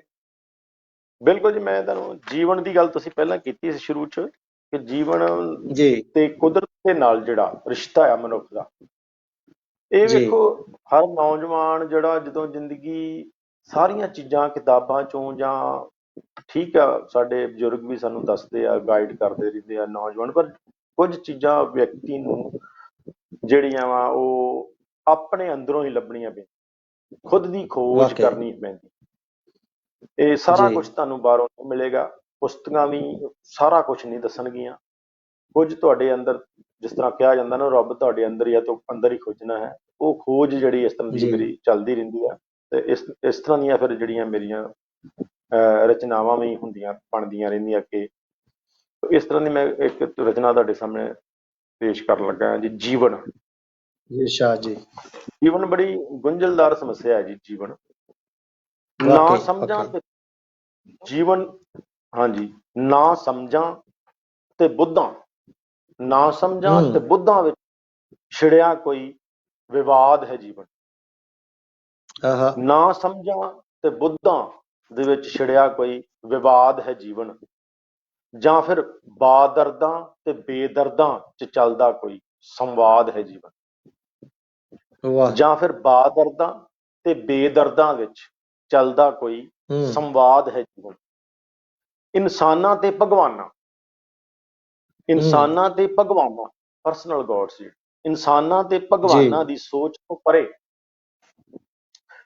ਇਨਸਾਨਾਂ ਤੇ ਭਗਵਾਨਾਂ ਦੀ ਸੋਚ ਤੋਂ ਪਰੇ ਭਾਵਨਾਵਾਂ ਦੇ ਸਾਗਰ 'ਚ ਅਚੇਤ ਹੀ ਉੱਠਿਆ ਕੋਈ ਸੈਲਾਬ ਹੈ ਜੀਵਨ, ਜਾਂ ਇੱਕ ਪਿਆਸ ਜੋ ਨਾ ਬੁਝੇ ਨਾ ਮਿਟੇ, ਜਾਂ ਇੱਕ ਪਿਆਸ ਜੋ ਨਾ ਬੁਝੇ ਨਾ ਮਿਟੇ, ਨਖਲਿਸਤਾਨਾਂ 'ਚ ਜਾ ਕੇ ਵੀ, ਨਖਲਿਸਤਾਨਾਂ 'ਚ ਜਾ ਕੇ ਵੀ, ਜਾਂ ਕੋਈ ਸਹਿਰਾ 'ਚ ਖਿੜਿਆ ਗੁਲਾਬ ਹੈ ਜੀਵਨ, ਜਾਂ ਕੋਈ ਸਹਿਰਾ 'ਚ ਖਿੜਿਆ ਗੁਲਾਬ ਹੈ ਜੀਵਨ। ਗੁਲਾਬ ਹੈ, ਵਾਹ ਜੀ ਵਾਹ, ਵਾਹ। ਸਹਿਰਾ ਯਾਨੀ ਡੈਜ਼ਰਟ ਦੇ ਵਿੱਚ ਜੀ। ਇਸ ਜੀਵਨ ਦੇ ਭੇਦ ਨੂੰ ਕੋਈ ਨਾ ਸਮਝੇ, ਇਸ ਜੀਵਨ ਦੇ ਭੇਦ ਨੂੰ ਕੋਈ ਨਾ ਸਮਝੇ, ਥਲਾਂ ਚ ਵਗਦੀਆਂ ਲੂਆਂ ਕਦੇ ਹੈ, ਥਲਾਂ ਚ ਵਗਦੀਆਂ ਲੂਆਂ ਕਦੇ ਹੈ, ਕਦੇ ਠੰਡੀ ਯਖ ਰਾਵੀ ਜਾਂ ਕੋਈ ਚਨਾਬ ਹੈ ਜੀਵਨ, ਕਦੇ ਠੰਡੀ ਯਖ ਰਾਵੀ ਜਾਂ ਕੋਈ ਚਨਾਬ ਹੈ ਜੀਵਨ। ਚਨਾਬ ਹੈ ਤੂੰ, ਵਾਹ। ਕਾਰਨ ਪ੍ਰਭਾਵਾਂ ਦੀ ਉਲਝਣ ਹੈ ਕੋਈ, ਕਾਰਨ ਪ੍ਰਭਾਵਾਂ ਦੀ ਉਲਝਣ ਹੈ ਕੋਈ, ਜਾਂ ਅਚੇਤ ਹੀ ਵਗੀਆਂ ਹਵਾਵਾਂ ਦਾ ਬੁੱਲਾ। ਕਾਰਨ ਪ੍ਰਭਾਵਾਂ ਦੀ ਉਲਝਣ ਹੈ ਕੋਈ, ਜਾਂ ਅਚੇਤ ਹੀ ਵਗੀਆਂ ਹਵਾਵਾਂ ਦਾ ਬੁੱਲਾ। ਸੰਜੋਗ ਵਿਜੋਗਾਂ ਦੀ ਕੋਈ ਵਿਰਾਸਤ, ਜਾਂ ਅਕਲਾਂ ਤੋਂ ਅੱਗੇ ਪਾਰਲੌਕਿਕ ਹੀ ਕੋਈ ਹਿਸਾਬ ਹੈ ਜੀਵਨ, ਜਾਂ ਅਕਲਾਂ ਤੋਂ ਅੱਗੇ ਪਾਰਲੌਕਿਕ ਹੀ ਕੋਈ ਹਿਸਾਬ ਹੈ ਜੀਵਨ। ਜਾਂ ਫਿਰ ਅਸਲੀਅਤਾਂ ਤੋਂ ਡਰਦਾ, ਜਾਂ ਫਿਰ ਅਸਲੀਅਤਾਂ ਤੋਂ ਡਰਦਾ ਤੇ ਗੂੜੀਆਂ ਨੀਂਦਾਂ ਦੇ ਅਕਸਾਂ ਤੋਂ ਉਪਜਿਆ, ਜਾਂ ਫਿਰ ਅਸਲੀਅਤਾਂ ਤੋਂ ਡਰਦਾ ਤੇ ਗੂੜੀਆਂ ਨੀਂਦਾਂ ਦੇ ਅਕਸਾਂ ਤੋਂ ਉਪਜਿਆ ਬੇਸੁੱਧ ਹੀ ਆਇਆ ਅਨੋਖਾ ਕੋਈ ख्वाब है जीवन। ख्वाब है तो, वाह जी वाह, वाह। ख्वाब है जीवन। सो ये जीवन बहुत ही गुंझलदार ਜਿਹੜਾ ਮਸਲਾ ਆ ਜੀ ਡਾਕਟਰ ਸਾਹਿਬ। ਇਹਨੂੰ ਇਸ ਤਰ੍ਹਾਂ ਸੋ ਡਾਕਟਰ ਸਾਹਿਬ ਤੁਸੀਂ ਰਚਨਾਵਾਂ ਜੀ ਦੇ ਵਿੱਚ ਆਪਣੀ ਗੱਲ ਪੂਰੀ ਕਰ ਲਓ। ਕੋਸ਼ਿਸ਼ ਕੀਤੀ ਹੈ ਜੀ ਮੈਂ। ਹਾਂਜੀ ਹਾਂਜੀ ਸਰ। ਨਹੀਂ ਜੀ, ਬਹੁਤ ਬਹੁਤ ਵਧੀਆ ਕੋਸ਼ਿਸ਼ ਹੈ ਤੁਹਾਡੀ ਔਰ ਬਹੁਤ ਵਧੀਆ ਤੁਸੀਂ ਲਿਖਿਆ ਵੀ ਹੈ। ਪਰ ਡਾਕਟਰ ਸਾਹਿਬ ਮੈਂ ਹੁਣ ਗੱਲ ਕਰਦਾ ਤੁਹਾਡੇ ਨਾਲ, ਤੁਸੀਂ PhD ਕੀਤੀ ਰਾਜਨੀਤਿਕ ਵਿਗਿਆਨ ਦੇ ਵਿੱਚ ਔਰ ਤੁਹਾਡਾ ਜਿਹੜਾ ਕਵਿਤਾਵਾਂ 'ਚ ਜੀਵਨ ਦੇ ਫਲਸਫੇ ਨੂੰ ਲੈ ਕੇ ਤੁਸੀਂ ਬਹੁਤ ਕੁਝ ਲਿਖਦੇ ਆ। ਔਰ ਪੰਜਾਬ ਵਿੱਚ ਇਸ ਵੇਲੇ ਜੋ ਹਾਲਾਤ ਨੇ, ਜੇ ਆਪਾਂ ਗੱਲ ਕਰੀਏ ਉਸ ਬਾਰੇ ਵੀ ਤੁਸੀਂ ਕੁਝ ਆਪਣੇ ਕਵਿਤਾ ਜ਼ਰੀਏ ਕੁਝ ਕਿਸੇ ਆਪਣੇ ਦਰਸ਼ਕਾਂ ਨੂੰ ਜਾਂ ਆਪਣੇ ਪਾਠਕਾਂ ਨੂੰ ਕੁਝ ਦੱਸਣ ਦੀ ਕੋਸ਼ਿਸ਼ ਕੀਤੀ ਹੈ। ਬਿਲਕੁਲ ਜੀ, ਪਿਛਲੇ ਕੁਝ ਦਿਨਾਂ ਤੋਂ ਹੀ ਜਿਹੜਾ ਵਾ ਉਹ ਸਾਡੇ ਥੋੜੀ ਜਿਹੀ ਜਿਸ ਤਰ੍ਹਾਂ ਪੰਜਾਬ ਦੇ ਵਿੱਚ ਚੱਲਦਾ ਰਹਿੰਦਾ ਵਾ ਕਿਸੇ ਕਾਰਨ ਜੀ ਕੋਈ ਟੈਨਸ਼ਨ, ਉਹ ਥੋੜੀ ਡਿਟੇਲ ਵਿੱਚ ਨਾ ਜਾਈ। ਉਹਦੇ ਬਾਰੇ ਮੈਂ ਇੱਕ ਰਚਨਾ ਹੁਣੇ ਕੀਤੀ ਸੀ ਥੋੜੇ ਦਿਨੀ ਪਹਿਲਾਂ, ਤਾਜ਼ਾ ਘਟਨਾਕ੍ਰਮ ਤੋਂ ਬਾਅਦ ਜਿਹੜੀ ਮੈਂ ਤੁਹਾਡੇ ਨਜ਼ਰ ਕਰਦਾ ਹੁਣੇ ਜੀ। ਹਾਂਜੀ ਇਰਸ਼ਾਦ ਇਰਸ਼ਾਦ। ਬਿਲਕੁਲ ਜੀ ਬਿਲਕੁਲ। ਇਸ ਹਾਲਾਤ ਨੂੰ ਮੱਦੇ ਨਜ਼ਰ ਰੱਖਦੇ ਹੋਏ ਮੈਂ ਜਿਹੜੀ ਲਿਖੀ ਸੀ ਜੀ, ਕਿਉਂਕਿ ਬਹੁਤ ਜ਼ਰੂਰੀ ਹੈ ਆਪਾਂ ਜੋ ਲੇਖਕ ਹੈ ਜਾਂ ਰਾਈਟਰ ਨੇ ਉਹ ਕੁਝ ਐਸਾ ਲਿਖਣ ਤਾਂ ਕਿ ਜਿਹੜੀ ਸਮਾਜ ਨੂੰ ਸੇਧ ਮਿਲ ਸਕੇ, ਚੰਗੇ ਪਾਸੇ ਤੁਰ ਸਕਣ। ਜਿਹੜੇ ਕੰਮ ਹੋ ਰਹੇ ਨਾ ਤੋਂ ਨਾ ਹੋਣ, ਇਹ ਨਾ ਹੋਣ ਤਾਂ ਜ਼ਿਆਦਾ ਵਧੀਆ ਗੱਲ ਹੈ। ਬਿਲਕੁਲ ਜੀ, ਇਹ ਪੰਜਾਬ ਦੀ ਅਮਨ ਸ਼ਾਂਤੀ ਸਭ ਤੋਂ ਜ਼ਰੂਰੀ ਜੀ। ਸੋ ਇਸ ਬਾਰੇ ਮੈਂ ਇੱਕ ਜਿਹੜਾ ਆਪਣੇ ਜਜ਼ਬਾਤ ਸੀ ਆਪਣੀ ਰਚਨਾ ਰਾਹੀਂ ਪੇਸ਼ ਕੀਤੇ ਨੇ। ਇਰਸ਼ਾਦ ਜੀ। ਮੇਰੀ ਰਚਨਾ ਦਾ ਨਾਮ ਹੈ ਜੀ ਮੰਥਨ। ਮੰਥਨ, ਵਾਹ। ਮੁਹੱਬਤਾਂ ਨੂੰ ਕਹੀਏ ਖੁਸ਼ ਆਮਦੀਦ, ਆਹਾ। ਮੁਹੱਬਤਾਂ ਨੂੰ ਕਹੀਏ ਖੁਸ਼ ਆਮਦੀਦ, ਖੁਸ਼ ਆਮਦੀਦ ਤੇ ਨਫ਼ਰਤਾਂ ਨੂੰ ਪਰਦਾ ਨਸ਼ੀਨ ਕਰੀਏ। ਆਹਾ, ਮੁਹੱਬਤਾਂ ਨੂੰ ਕਹੀਏ ਖੁਸ਼ ਆਮਦੀਦ ਤੇ ਨਫ਼ਰਤਾਂ ਨੂੰ ਪਰਦਾ ਨਸ਼ੀਨ ਕਰੀਏ। ਅਲਵਿਦਾ ਕਹੀਏ ਰੂੜੀਵਾਦੀ ਰਸਮਾਂ ਨੂੰ, ਅਲਵਿਦਾ ਕਹੀਏ ਰੂੜੀਵਾਦੀ ਰਸਮਾਂ ਨੂੰ। ਵਾਹ ਜੀ ਵਾਹ, ਵਾਹ ਡਾਕਟਰ ਸਾਹਿਬ। ਨਵੇਂ ਪਣ ਲਈ ਪੱਧਰੀ ਜ਼ਮੀਨ ਕਰੀਏ। ਵਾਹ। ਖਿਆਲਾਂ 'ਚ ਭਰੀਏ ਨਰੋਆ ਸੁਹੱਪਣ, ਖਿਆਲਾਂ 'ਚ ਭਰੀਏ ਨਰੋਆ ਸੁਹੱਪਣ। ਵਾਹ। ਸੋਚਾਂ ਦੀ ਛੰਨਣੀ ਮਹੀਨ ਕਰੀਏ। ਆਹਾ। ਕਿੱਲੀਆਂ ਤੇ ਟੰਗੀਏ ਵਰਗਾਂ ਤੇ ਵੰਡੀਆਂ ਨੂੰ, ਕਿੱਲੀਆਂ ਤੇ ਟੰਗੀਏ ਵਰਗਾਂ ਤੇ ਵੰਡੀਆਂ ਨੂੰ, ਸਾਂਝਾਂ ਦੇ ਜਜ਼ਬੇ ਨਵੀਨ ਕਰੀਏ। ਅਤੀਤ ਪਰਛਾਵਿਆਂ ਨੂੰ ਝਾਕਣ ਤੋਂ ਚੰਗਾ, ਅਤੀਤ ਪਰਛਾਵਿਆਂ ਨੂੰ ਝਾਕਣ ਤੋਂ ਚੰਗਾ ਅਗਾਂਹ ਵਧੂ ਸੁਪਨੇ ਹੁਸੀਨ ਕਰੀਏ। ਹਿਰਦਿਆਂ ਦੀ ਧੜਕਣ ਨਵਾਂ ਰਾਗ ਛੇੜੇ, ਹਿਰਦਿਆਂ ਦੀ ਧੜਕਣ ਨਵਾਂ ਰਾਗ ਛੇੜੇ, ਮਸਤਕ ਨੂੰ ਆਪਣੇ ਜਹੀਨ ਕਰੀਏ। ਹਨੇਰਿਆਂ ਦੀ ਹਸਤੀ, ਹਨੇਰਿਆਂ ਦੀ ਹਸਤੀ ਤੋਂ ਮੁਨਕਰ ਹੀ ਰਹੀਏ, ਹਨੇਰਿਆਂ ਦੀ ਹਸਤੀ ਤੋਂ ਮੁਨਕਰ ਹੀ ਰਹੀਏ। ਚਾਨਣਾ ਦੀ ਹੋਣੀ ਤੇ ਪੱਕਾ ਯਕੀਨ ਕਰੀਏ। ਆਓ ਮੱਥਿਆਂ ਦਾ ਕਰੀਏ ਮੰਥਨ, ਆਓ ਮੱਥਿਆਂ ਦਾ ਕਰੀਏ ਮੰਥਨ ਤੇ ਜ਼ਿੰਦਗੀ ਨੂੰ ਬਿਹਤਰੀਨ ਕਰੀਏ। ਆਓ ਮੱਥਿਆਂ ਦਾ ਕਰੀਏ ਮੰਥਨ ਤੇ ਜ਼ਿੰਦਗੀ ਨੂੰ ਤੇ ਬਿਹਤਰੀਨ ਜ਼ਿੰਦਗੀ ਕਰੀਏ। ਨੂੰ ਬਿਹਤਰੀਨ ਕਰੀਏ। ਵਾਹ ਡਾਕਟਰ ਸਾਹਿਬ ਵਾਹ, Thank you. ਵਾਕਈ ਬਹੁਤ ਖੂਬਸੂਰਤ ਤੁਹਾਡੀ ਰਚਨਾ ਸੀ ਇਹ, ਜੋ ਅੱਜ ਦੇ ਹਾਲਾਤਾਂ ਨੂੰ ਲੈ ਕੇ ਲਿਖਿਆ ਕਿ ਆਪਾਂ ਜਿਹੜਾ ਪਿਆਰ ਮੁਹੱਬਤ ਉਹਨੂੰ ਖੁਸ਼ਾਮਦੀਦ ਕਹੀਏ, ਨਫ਼ਰਤਾਂ ਨੂੰ ਆਪਾਂ ਦੂਰ ਛੱਡ ਦਈਏ, ਕਿਉਂਕਿ ਜ਼ਿੰਦਗੀ 'ਚ ਜਿਹੜੇ ਆਪਣਾ ਜੀਵਨ ਹੈ ਬਹੁਤ ਥੋੜਾ ਹੈ ਜੇ ਆਪਾਂ ਗੱਲ ਕਰੀਏ। ਸੋ ਉਹਨੂੰ ਜੀਏ, ਚੰਗੀ ਤਰ੍ਹਾਂ ਜੀਏ, ਉਹਨੂੰ ਖੁਸ਼ੀਆਂ ਦੇ ਨਾਲ ਜੀਏ, ਨਾ ਕਿ ਨਫ਼ਰਤਾਂ ਦੇ ਨਾਲ ਜੀਏ, ਤਾਂ ਕਿ ਜਦੋਂ ਆਪਾਂ ਇੱਥੋਂ ਜਾਈਏ ਤਾਂ ਇੱਕ ਪਿਆਰ ਵੰਡ ਕੇ ਜਾਈਏ, ਨਾ ਕਿ ਨਫ਼ਰਤ ਵੰਡ ਕੇ ਜਾਈਏ, ਤਾਂ ਕਿ ਜਦੋਂ ਜਾਈਏ ਤਾਂ ਸਾਨੂੰ ਕੋਈ ਨਾ ਕੋਈ ਪਿੱਛੇ ਯਾਦ ਵੀ ਕਰੇ ਕਿ ਹਾਂ ਇਹ ਇਨਸਾਨ ਸੀ ਜਿਹੜਾ ਪਿਆਰ ਵੰਡਦਾ ਸੀ। ਵਾਕਈ ਬਹੁਤ ਜ਼ਰੂਰਤ ਹੈ ਸਾਡੇ ਪੰਜਾਬ ਨੂੰ, ਜੇ ਆਪਾਂ ਗੱਲ ਕਰੀਏ ਪੂਰੇ ਦੇਸ਼ ਨੂੰ ਬਹੁਤ ਜ਼ਰੂਰਤ ਹੈ ਇਸ ਚੀਜ਼ ਦੀ। ਜੋ ਮੌਜੂਦਾ ਹਾਲਾਤ ਨੇ ਉਹ ਸਹੀ ਨਹੀਂ ਚੱਲ ਰਹੇ ਇਸ ਵੇਲੇ ਉੱਥੇ, ਲੇਕਿਨ ਫਿਰ ਵੀ ਜਿਹੜੇ ਅਸੀਂ ਆਪਣੇ ਤੌਰ ਤੇ, ਜਾਂ ਲੇਖਕ ਜੋ ਵੀ ਹੈ ਸਾਡੇ ਰਾਈਟਰ ਵੀਰ ਨੇ, ਜੋ ਆਪਣੇ ਤੌਰ ਤੇ ਹਮੇਸ਼ਾ ਇਹ ਸੁਨੇਹਾ ਦਿੰਦੇ ਆ ਕਿ ਤੁਸੀਂ ਪਿਆਰ ਨੂੰ ਵਧਾਓ, ਨਾ ਕਿ ਨਫ਼ਰਤ ਨੂੰ ਵਧਾਓ। ਡਾਕਟਰ ਸਾਹਿਬ ਬਹੁਤ ਵਧੀਆ ਰਚਨਾ ਸੀ ਤੁਹਾਡੀ। ਹੁਣ ਆਪਾਂ ਗੱਲ ਕਰਦੇ ਹਾਂ, ਤੁਸੀਂ ਹਮੇਸ਼ਾ ਆਪਣੇ ਜੀਵਨ ਦੇ ਫਲਸਫੇ ਨੂੰ ਲੈ ਕੇ ਲਿਖਦੇ ਰਹੇ ਹੋ, ਔਰ ਵਧੀਆ ਵਧੀਆ ਕਵਿਤਾਵਾਂ ਉਹਦੇ ਵਿੱਚ ਲਿਖਦੇ ਰਹਿੰਦੇ ਹੋ। ਤੁਹਾਡੀ ਕਵਿਤਾਵਾਂ ਵਿੱਚ ਇੱਕ ਕਹਿ ਲਓ ਵੀ ਇੱਕ ਸਿੱਖਿਆ ਹੁੰਦੀ ਹੈ। ਤੁਸੀਂ ਆਪ ਅਧਿਆਪਕ ਹੋ, ਇਸ ਕਰਕੇ ਤੁਹਾਡੀ ਕਵਿਤਾਵਾਂ 'ਚ ਵੈਸੇ ਵੀ ਜਿਹੜੀਆਂ ਮੈਂ ਹੁਣ ਤੱਕ ਸੁਣੀਆਂ ਉਹਨਾਂ 'ਚ ਇੱਕ ਸਿੱਖਿਆ ਸੀ ਕਿ ਜ਼ਿੰਦਗੀ ਨੂੰ ਕਿਸ ਤਰ੍ਹਾਂ ਜੀਣਾ ਚਾਹੀਦਾ, ਕਿਸ ਤਰ੍ਹਾਂ ਨਹੀਂ ਜੀਣਾ ਚਾਹੀਦਾ, ਪਿਆਰ ਵੰਡੋ, ਨਫ਼ਰਤ ਨਾ ਦਿਓ। ਇਹ ਵਾਕਈ ਇੱਕ ਸਿੱਖਿਆ ਸੀ ਉਹਨਾਂ ਕਵਿਤਾਵਾਂ 'ਚ।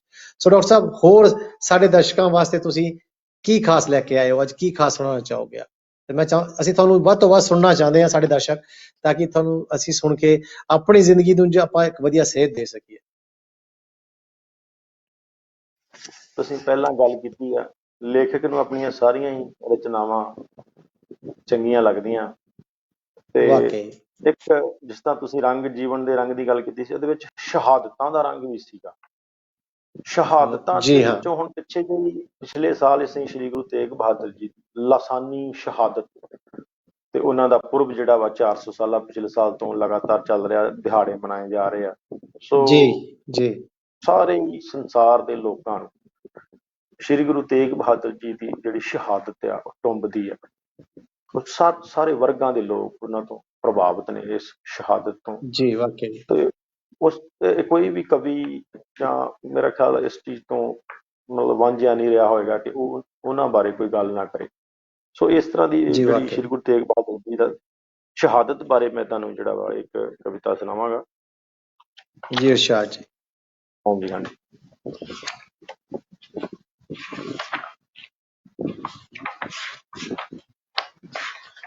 ਔਰ ਬਾਕੀ ਸੱਚੀ ਗੱਲ ਹੈ ਡਾਕਟਰ ਸਾਹਿਬ, ਕਿਉਂਕਿ ਸ਼ਹਾਦਤ ਵੀ ਇੱਕ ਜ਼ਿੰਦਗੀ ਦਾ ਰੰਗ ਹੈ, ਔਰ ਅਸੀਂ ਉਸ ਤੋਂ ਵੀ ਜੇ ਅੱਜ ਸ਼ਹਾਦਤਾਂ ਮਿਲੀਆਂ ਤਾਂ ਹੀ ਅਸੀਂ ਅੱਜ ਇਸ ਦੁਨੀਆ 'ਚ ਕਹਿ ਲਓ ਕਿ ਅਸੀਂ ਆਪਣੇ ਆਪ ਨੂੰ ਆਜ਼ਾਦ ਕਹਿ ਰਹੇ ਹਾਂ। ਜੇ ਸ਼ਹਾਦਤਾਂ ਨਾ ਹੁੰਦੀਆਂ ਤਾਂ ਸ਼ਾਇਦ ਅਸੀਂ ਆਪਣੇ ਹੁਣ ਤੱਕ ਆਪਾਂ ਗੁਲਾਮ ਹੁੰਦੇ। ਸੋ ਇਹ ਰੰਗ ਵੀ ਜ਼ਿੰਦਗੀ 'ਚ ਬਹੁਤ ਜ਼ਰੂਰੀ ਹੈ। ਸੋ ਡਾਕਟਰ ਸਾਹਿਬ ਆ ਜਾਓ ਆਪਣੀ ਕਵਿਤਾ ਨਾਲ, ਔਰ ਸਾਡੇ ਦਰਸ਼ਕਾਂ ਦੇ ਰੂਬਰੂ ਕਰੋ। ਬਿਲਕੁਲ ਜੀ, ਇਹਨਾਂ ਸ਼ਹਾਦਤਾਂ ਦੇ ਕਰਕੇ ਹੀ ਸਾਡਾ ਕਲਚਰ ਹੈ, ਸਾਡਾ ਇਤਿਹਾਸ ਹੈ, ਸਾਡੇ ਸਾਹਮਣੇ ਹੈ, ਸਾਡੇ ਸਿਰ ਤੇ ਵਾਕਈ ਪਗੜੀ ਹੈ। ਸੋ ਜੀ ਇਹਨਾਂ ਦੀ ਗੱਲ ਕਰਨ ਤੋਂ ਬਿਨਾਂ ਕੋਈ ਵੀ ਕਿਤਾਬ ਜਾਂ ਪੁਸਤਕ ਮੈਨੂੰ ਤੇ ਵੈਸੇ ਅਧੂਰੀ ਲੱਗਦੀ ਹੈ। ਤਾਂ ਮੈਂ ਜਿਹੜੀ ਸ਼ਹਾਦਤ ਦੇ ਰੰਗ ਸ੍ਰੀ ਗੁਰੂ ਤੇਗ ਬਹਾਦਰ ਸਾਹਿਬ ਜੀ ਇਰਸ਼ਾਦ ਜੀ। ਕਵਿਤਾ ਦਾ ਨਾਮ ਸ਼ਹਾਦਤ ਹੀ ਹੈ। ਲਫ਼ਜ਼ੇ ਬਿਆਂ ਨਾ ਕਾਫੀ ਹੈ, ਲਫ਼ਜ਼ੇ ਬਿਆਂ ਨਾ ਕਾਫੀ ਹੈ ਕਿ ਮੈਂ ਕਰ ਸਕਾਂ ਬਿਆਂ ਤੇਰੀ ਸ਼ਹਾਦਤ। ਲਫ਼ਜ਼ੇ ਬਿਆਂ ਨਾ ਕਾਫੀ ਹੈ ਕਿ ਮੈਂ ਕਰ ਸਕਾਂ ਬਿਆਂ ਤੇਰੀ ਸ਼ਹਾਦਤ। ਸੋਚ ਉਡਾਰੀ ਵੀ ਕਾਫੀ ਨਹੀਂ, ਸੋਚ ਉਡਾਰੀ ਵੀ ਕਾਫੀ ਨਹੀਂ, ਕੀ ਆਖਾਂ ਤੇ ਕੀ ਲਿਖਾਂ ਤੇਰੀ ਸ਼ਹਾਦਤ। ਵਾਹ। ਦਿਲ ਦੀ ਰਮਜ਼ ਵੀ ਕਾਬਲ ਨਹੀਂ, ਦਿਲ ਦੀ ਰਮਜ਼ ਵੀ ਕਾਬਲ ਨਹੀਂ ਕਿ ਮਹਿਸੂਸ ਹੀ ਸਕਾਂ ਤੇਰੀ ਸ਼ਹਾਦਤ। ਇੱਕ ਅਹਿਸਾਸ ਹੀ ਹੈ ਬਸ, ਇੱਕ ਅਹਿਸਾਸ ਹੀ ਹੈ ਬਸ ਕਿ ਹੈ ਰੂਹੇ ਰਵਾਂ ਤੇਰੀ ਸ਼ਹਾਦਤ। ਕੰਬ ਉੱਠਦੀ ਰੂਹ ਮੇਰੀ, ਕੰਬ ਉੱਠਦੀ ਰੂਹ ਮੇਰੀ, ਬਸ ਹੋਰ ਕੀ ਕਹਾਂ ਤੇਰੀ ਸ਼ਹਾਦਤ। ਸੁੰਨ ਹੋ ਜਾਏ ਜਿਸਮ ਉਦੋਂ, ਸੁੰਨ ਹੋ ਜਾਏ ਜਿਸਮ ਉਦੋਂ, ਕੋਈ ਗਾਵੇ ਤੇ ਮੈਂ ਸੁਣਾ ਤੇਰੀ ਸ਼ਹਾਦਤ। ਕੋਈ ਗਾਵੇ ਤੇ ਮੈਂ ਸੁਣਾ ਤੇਰੀ ਸ਼ਹਾਦਤ। ਮਿਸਾਲ ਹੀ ਨਹੀਂ ਮਿਲਦੀ, ਮਿਸਾਲ ਹੀ ਨਹੀਂ ਮਿਲਦੀ ਕਿੰਜ ਸੋਚਾਂ ਜਾਂ ਸਮਝਾਂ ਤੇਰੀ ਸ਼ਹਾਦਤ। ਦਰ ਨਾਨਕ ਦਾ ਖੁੱਲਾ ਰਿਹਾ ਸਭ ਦੇ ਲਈ, ਦਰ ਨਾਨਕ ਦਾ ਖੁੱਲਾ ਰਿਹਾ ਸਭ ਦੇ ਲਈ, ਇਸ ਜਜ਼ਬੇ ਦਾ ਸੀ ਇਮਤਿਹਾਨ ਤੇਰੀ ਸ਼ਹਾਦਤ। ਇਸ ਵਾਹ ਜਜ਼ਬੇ ਦਾ ਸੀ ਇਮਤਿਹਾਨ ਤੇਰੀ ਸ਼ਹਾਦਤ। ਤੇਰੀ, ਵਾਹ ਸੱਚ ਹੀ ਸੈਂ ਤੂੰ ਤੇਗ ਦਾ ਧਣੀ, ਸੱਚ ਹੀ ਸੈਂ ਆਹਾ ਤੂੰ ਤੇਗ ਦਾ ਧਣੀ, ਤੱਕ ਕੇ ਤੇਗ ਵੀ ਹੈਰਾਨ ਤੇਰੀ ਸ਼ਹਾਦਤ, ਤੱਕ ਕੇ ਤੇਗ ਵੀ ਹੈਰਾਨ ਤੇਰੀ ਸ਼ਹਾਦਤ। Thank you. ਵਾਹ ਜੀ ਵਾਹ, ਵਾਕਈ ਹਾਂਜੀ ਡਾਕਟਰ ਸਾਹਿਬ ਬਹੁਤ ਵਧੀਆ ਤੁਸੀਂ ਜਿਹੜੀ ਇਹ ਗੁਰੂ ਤੇਗ ਬਹਾਦਰ ਜੀ ਨੂੰ ਲੈ ਕੇ ਇੱਕ ਆਪਣੀ ਕਵਿਤਾ ਸ਼ਹਾਦਤ ਸੁਣਾਈ ਹੈ। ਮੈਨੂੰ ਵੀ ਚੰਦ ਲਾਈਨਾਂ ਯਾਦ ਆ ਗਈਆਂ, ਉਸ ਵੇਲੇ ਆਪਾਂ ਗੱਲ ਕਰ ਰਹੇ ਸੀ ਸ਼ਹਾਦਤ ਦੀ, ਤੇ ਉਹ ਮੈਂ ਥੋੜੀ ਨਜ਼ਰ ਕਰ ਰਿਹਾ। ਕਹਿੰਦੇ जो लड़ा सिपाही की तरह ऐसा भारत में कोई बादशाह ना हुआ, जो लड़ा सिपाही की तरह ऐसा भारत में कोई बादशाह ना हुआ, रूह तो हो गई तन से जुदा, रूह तो हो गई तन से जुदा, पर हाथ तलवार से जुदा ना हुआ। ਸੋ ਤੁਹਾਨੂੰ ਸਾਰਿਆਂ ਨੂੰ ਪਤਾ ਹੈ ਕਿ ਬਾਬਾ ਦੀਪ ਸਿੰਘ ਜੀ ਵੀ ਜਦੋਂ ਲੜੇ ਸੀਗੇ, ਉਹਨਾਂ ਦੀ ਰੂਹ ਭਾਵਾਂ ਅਲੱਗ ਹੋ ਗਈ, ਸਿਰ ਤੋਂ ਜਿਹੜਾ ਸੀ ਉਹਨਾਂ ਦਾ ਸਿਰ ਧੜ ਤੋਂ ਅਲੱਗ ਹੋ ਗਿਆ ਸੀ, ਲੇਕਿਨ ਜਿਹੜੀ ਤਲਵਾਰ ਸੀ ਉਹਨਾਂ ਦੇ ਹੱਥ ਵਿੱਚ ਰਹੀ, ਔਰ ਫਿਰ ਵੀ ਉਹ ਆਪਣੇ ਸਿਰ ਨੂੰ ਹੱਥ ਤੇ ਲੈ ਕੇ ਤਲਵਾਰ ਨਾਲ ਲੜਦੇ ਰਹੇ। ਸੋ ਅੱਜ ਉਹਨਾਂ ਦੀ ਸ਼ਹਾਦਤਾਂ ਕਰਕੇ, ਜਿਸ ਤਰ੍ਹਾਂ ਡਾਕਟਰ ਸਾਹਿਬ ਤੁਸੀਂ ਕਿਹਾ ਕਿ ਸਾਡੇ ਸਿਰਾਂ ਤੇ ਪੱਗਾਂ, ਜੋ ਪੱਗ ਹੈ ਸਾਡਾ ਤਾਜ ਹੈ, ਉਹ ਕਾਇਮ ਹੈ। ਜੇ ਇਹ ਨਾ ਸ਼ਹਾਦਤਾਂ ਹੁੰਦੀਆਂ ਤਾਂ ਸ਼ਾਇਦ ਸਿੱਖ ਕੌਮ ਦਾ ਇਤਿਹਾਸ ਵੀ ਨਾ ਹੁੰਦਾ। ਡਾਕਟਰ ਸਾਹਿਬ ਵਾਕਈ ਬਹੁਤ ਮਜ਼ਾ ਆ ਰਿਹਾ ਤੁਹਾਡੇ ਨਾਲ ਗੱਲ ਕਰਦੇ ਹੋਏ, ਔਰ ਤੁਹਾਡੀਆਂ ਰਚਨਾਵਾਂ ਸੁਣਦੇ, ਕਿਉਂਕਿ ਤੁਸੀਂ ਇੰਨਾ ਡੂੰਘਾ ਲਿਖਦੇ ਹੋ ਕਿ ਉਸ ਵਿੱਚ ਕਹਿੰਦੇ ਨਾ, ਤੁਸੀਂ ਜਾ ਕੇ ਮੋਤੀ ਸਾਗਰ ਦੀ ਬਿਲਕੁਲ ਡੁਗਾਈ ਚੋਂ ਜਾ ਕੇ ਮੋਤੀ ਚੁੱਕ ਕੇ ਲਿਆਂਦੇ ਹੋ, ਇਸ ਤਰ੍ਹਾਂ ਦੇ ਤੁਸੀਂ ਵਰਡ ਯੂਜ਼ ਕਰਕੇ, ਲਫ਼ਜ਼ ਯੂਜ਼ ਕਰਕੇ, ਔਰ ਇੰਨੀ ਖੂਬਸੂਰਤ ਕਵਿਤਾਵਾਂ ਨੂੰ ਲਿਖ ਰਹੇ ਹੋ ਕਿ ਵਾਕਈ ਮਜ਼ਾ ਆ ਰਿਹਾ ਤੁਹਾਡੀ ਕਵਿਤਾਵਾਂ ਸੁਣ ਕੇ। ਡਾਕਟਰ ਸਾਹਿਬ, ਨਵੀਂ ਕਿਤਾਬ ਦੀ ਗੱਲ ਕਰ ਲਈਏ ਜਿਹੜੀ ਤੁਸੀਂ ਲਿਖਿਆ ਤਿਹਾੜਾ, ਉਹਦੇ ਵਿੱਚ ਹੋਰ ਕਿਹੜੇ ਰੰਗ ਭਰੇ ਨੇ ਤੁਸੀਂ? ਇੱਕ ਤਾਂ ਤੁਸੀਂ ਸਾਨੂੰ ਸੁਣਾਈ ਦਿੱਤਾ, ਪਰ ਮੈਂ ਚਾਹਾਂਗਾ ਇੱਕ ਅੱਧੀ ਰਚਨਾ ਜ਼ਰੂਰ ਉਹਦੇ ਵਿੱਚੋਂ ਹੋਰ ਸਾਂਝੀ ਕਰ ਲਓ, ਤਾਂ ਜ਼ਿਆਦਾ ਸਾਨੂੰ ਖੁਸ਼ੀ ਹੋਏਗੀ ਕਿ ਤੁਹਾਡੀ ਨਵੀਂ ਰਚਨਾਵਾਂ ਅਸੀਂ ਸੁਣ ਸਕਾਂਗੇ। ਤਿਰਵਰਾ ਦੇ ਵਿੱਚ ਜਿਹੜੀ ਆ, ਮੈਂ ਤੁਹਾਡੇ ਸਾਹਮਣੇ ਇੱਕ ਪਿੱਛੇ ਜੇ ਤਿਉਹਾਰਾਂ ਨੂੰ ਲਿਖ ਕੇ, ਜਦੋਂ ਮੇਰਾ ਤਿਉਹਾਰ ਕੋਈ ਖਾਸ, ਜਿੱਦਾਂ ਦੀਪਾਵਲੀ ਹੈ ਜਾਂ ਹੋਲੀ ਹੈ, ਤਾਂ ਉਸ ਸਮੇਂ ਆਪਣੇ ਆਪ ਕਹਿੰਦੇ ਨੇ ਕਿ ਹਾਲਾਤ ਜਾਂ ਆਸ-ਪਾਸ ਦਾ ਮਾਹੌਲ ਹੀ ਦੇਖ ਕੇ ਕਵਿਤਾ ਉਤਰਦੀ ਆ। ਸੋ ਇਸ ਤਰ੍ਹਾਂ ਦੀ ਇੱਕ ਕਵਿਤਾ ਲਿਖੀ ਦੀਪਾਵਲੀ, ਉਹ ਮੈਂ ਤੁਹਾਡੀ ਨਜ਼ਰ ਕਰ ਦਿੰਦਾ। ਉਹਦੇ ਵਿੱਚ ਨਵੀਂ ਜਿਹੜੀ ਪੁਸਤਕ ਦੇ ਵਿੱਚੋਂ ਦੀਪਾਵਲੀ, ਨਾਲ ਦੀ ਨਾਲ ਜਿਹੜਾ ਉਹ ਸਾਡੇ ਜਿਹੜੇ ਆ ਹੇਠਲੇ ਵਰਗ, ਜਿਸ ਤਰ੍ਹਾਂ ਮਜ਼ਦੂਰ ਵਰਗ ਆ, ਉਹਨਾਂ ਦੀ ਦੀਪਾਵਲੀ ਨਾਲ ਕਿਸ ਤਰ੍ਹਾਂ ਦਾ ਜਿਹੜਾ ਸਾਥ ਬਣਦਾ ਹੈ, ਉਸ ਬਾਰੇ ਸੀਗੀ ਇਹ ਰਚਨਾ। ਇਰਸ਼ਾਦ। ਦੀਪਾਵਲੀ ਖੁਸ਼ੀਆਂ ਦਾ ਤਿਉਹਾਰ ਹੈ ਵੈਸੇ, ਪਰ ਜਿਹੜੇ ਲੇਬਰ ਵਰਗ ਆ, ਇਹਨਾਂ ਸੰਘਰਸ਼ ਤੋਂ ਬਾਅਦ ਦੀਪਾਵਲੀ ਦਾ ਅਰੇਂਜ ਕਿਸ ਤਰ੍ਹਾਂ ਕਰਦਾ, ਉਸ ਬਾਰੇ ਸੀਗੀ ਇਹ। ਦੀਵਿਆਂ ਤੋਂ ਬਾਗੀ ਹੋਈ ਰੌਸ਼ਨੀ, ਦੀਵਿਆਂ ਤੋਂ ਬਾਗੀ ਹੋਈ ਰੌਸ਼ਨੀ, ਹਨੇਰਿਆਂ ਸੰਗ ਕਰ ਰਹੀ ਹੈ ਦਿਲ। ਦੀਵਿਆਂ ਤੋਂ ਬਾਗੀ ਹੋਈ ਰੌਸ਼ਨੀ, ਹਨੇਰਿਆਂ ਸੰਗ ਕਰ ਰਹੀ ਹੈ ਦਿਲ। ਰੁੱਖ ਸਮੇਂ ਨੇ ਬਦਲਿਆ, ਹਵਾ ਹੋਈ ਤਿਜਾਰਤੀ, ਰੁੱਖ ਸਮੇਂ ਨੇ ਬਦਲਿਆ, ਹਵਾ ਹੋਈ ਤਿਜਾਰਤੀ। ਚਾਨਣਾ ਤੇ ਕਾਲਖਾਂ ਵਿੱਚ ਕਰ ਰਹੀ ਵਿਚੋਲਗੀ, ਚਾਨਣਾ ਤੇ ਕਾਲਖਾਂ ਵਿੱਚ ਕਰ ਰਹੀ ਵਿਚੋਲਗੀ। ਸੰਘਰਸ਼ ਵਿੱਚ ਹਰ ਬਸ਼ਰ ਹੈ, ਸੰਘਰਸ਼ ਵਿੱਚ ਹਰ ਬਸ਼ਰ ਹੈ, ਫਿਜ਼ਾ ਚ ਹੈ ਕਸ਼ੀਦਗੀ। ਤੰਗ ਦਿਲਾਂ ਦੀ ਕੈਦ ਵਿੱਚ ਹੈ ਕਿਰਤੀਆਂ ਦੀ ਚਾਨਣੀ, ਤੰਗ ਦਿਲਾਂ ਦੀ ਕੈਦ ਵਿੱਚ ਹੈ ਕਿਰਤੀਆਂ ਦੀ ਚਾਨਣੀ। ਕਸ਼ਮਕਸ਼ ਹਰ ਤਰਫ ਹੈ, ਕਸ਼ਮਕਸ਼ ਹਰ ਤਰਫ ਹੈ, ਅਧਰੰਗ ਮਾਰੀ ਹੈ ਖੁਸ਼ੀ। ਵਿਸ਼ ਫਿਜ਼ਾ ਚ ਘੋਲਦੀ ਹੈ ਹਾਕਮਾਂ ਦੀ ਬੇਰੁਖੀ, ਵਿਸ਼ ਫਿਜ਼ਾ ਘੋਲਦੀ ਹੈ ਹਾਕਮਾਂ ਦੀ ਬੇਰੁਖੀ। ਰੌਸ਼ਨੀ ਦਾ ਪਰਵ ਹੈ, ਰੌਸ਼ਨੀ ਦਾ ਪਰਵ ਹੈ, ਨਾ ਸਿਰਜ ਤੂੰ ਬੇਗਾਨਗੀ। ਜ਼ਰਾ ਬਦਲ ਕੇ ਵੇਖ ਹੁਣ ਇੱਕ ਤਰਫ ਵਾਲੀ ਸੋਚਣੀ, ਜ਼ਰਾ ਬਦਲ ਕੇ ਵੇਖ ਹੁਣ ਇੱਕ ਤਰਫ ਵਾਲੀ ਸੋਚਣੀ। ਮੇਰੇ ਤੇ ਇੱਕ ਉਪਕਾਰ ਕਰ, ਮੈਂ ਵੀ ਮਾਣਾ ਦੀਪਾਵਲੀ, ਮੇਰੇ ਤੇ ਇੱਕ ਉਪਕਾਰ ਕਰ, ਮੈਂ ਵੀ ਮਾਣਾ ਦੀਪਾਵਲੀ। बस कैद तो आजाद कर मेरे हिस्से दी चांदनी, बस कैद तो वाह, आजाद कर मेरे हिस्से दी मेरे चांदनी, हिस्से दी चांदनी। वाह डॉक्टर साहब, वाह जी वाह। दीविਆਂ ਤੋਂ ਬਾਗੀ ਹੋਈ रोशनी, ਹਨੇਰਿਆਂ संग कर रही है दिल लगी। थैंक यू जी। वाह डॉक्टर धन्यवाद साहब, सर। वाह।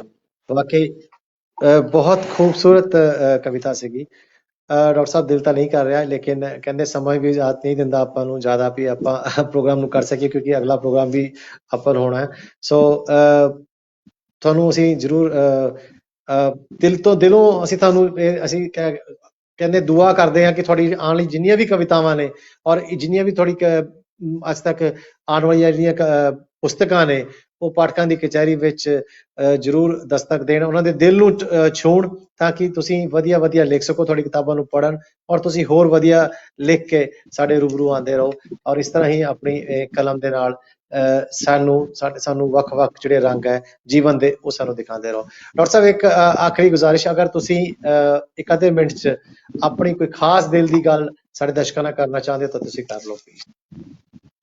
ਹਾਂਜੀ, ਮੈਂ ਆਪਣੇ ਦਿਲ ਹਮੇਸ਼ਾ ਇਨਸਾਨ ਜਿਹੜਾ ਵਾ ਉਹ ਅਧੂਰਾ ਰਹਿੰਦਾ ਤੇ ਅਧੂਰਾਪਣ ਉਹਦੇ ਅੰਦਰ ਹਮੇਸ਼ਾ ਹੀ ਰਹਿੰਦਾ, ਤੇ ਉਸ ਬਾਰੇ ਥੋੜੇ ਜਿਹੜੇ ਆਪਣੇ ਜਜ਼ਬਾਤ ਸੀ ਮੈਂ ਤੁਹਾਡੇ ਥੋੜੇ ਸਮੇਂ ਦੇ ਵਿੱਚ ਹੀ ਰੱਖ ਦੇਣਾ ਤੁਹਾਨੂੰ। ਜੀ ਜੀ, ਇਰਸ਼ਾਦ ਜੀ, ਇਰਸ਼ਾਦ। ਕੋਈ ਹਾਂਜੀ ਹਾਂਜੀ, ਇਹ ਕਵਿਤਾ ਦਾ ਛੋਟੀ ਜਿਹੀ ਕਵਿਤਾ ਜਿਹਦਾ ਨਾਂ ਹੈ ਅੰਦਰ। ਅੰਦਰ ਅੰਦਰ ਪਹਿਲਾਂ ਜੀ। ਪਹਿਲ ਤਾਂ ਕੁਝ ਨਾ ਸੁੱਝੇ, ਪਹਿਲਾਂ ਪਹਿਲ ਤਾਂ ਕੁਝ ਨਾ ਸੁੱਝੇ, ਕਾਹਦੀ ਮਸਜਿਦ ਕਾਹਦਾ ਮੰਦਰ, ਪਹਿਲਾਂ ਪਹਿਲ ਤਾਂ ਕੁਝ ਨਾ ਸੁੱਝੇ, ਕਾਹਦੀ ਮਸਜਿਦ ਕਾਹਦਾ ਮੰਦਰ, ਬੇਚੈਨੀ ਦੀਆਂ ਲਹਿਰਾਂ ਭਟਕਣ, ਧੁੱਪ ਹਨੇਰਾ ਕੁਝ ਨਹੀਂ ਅੰਦਰ।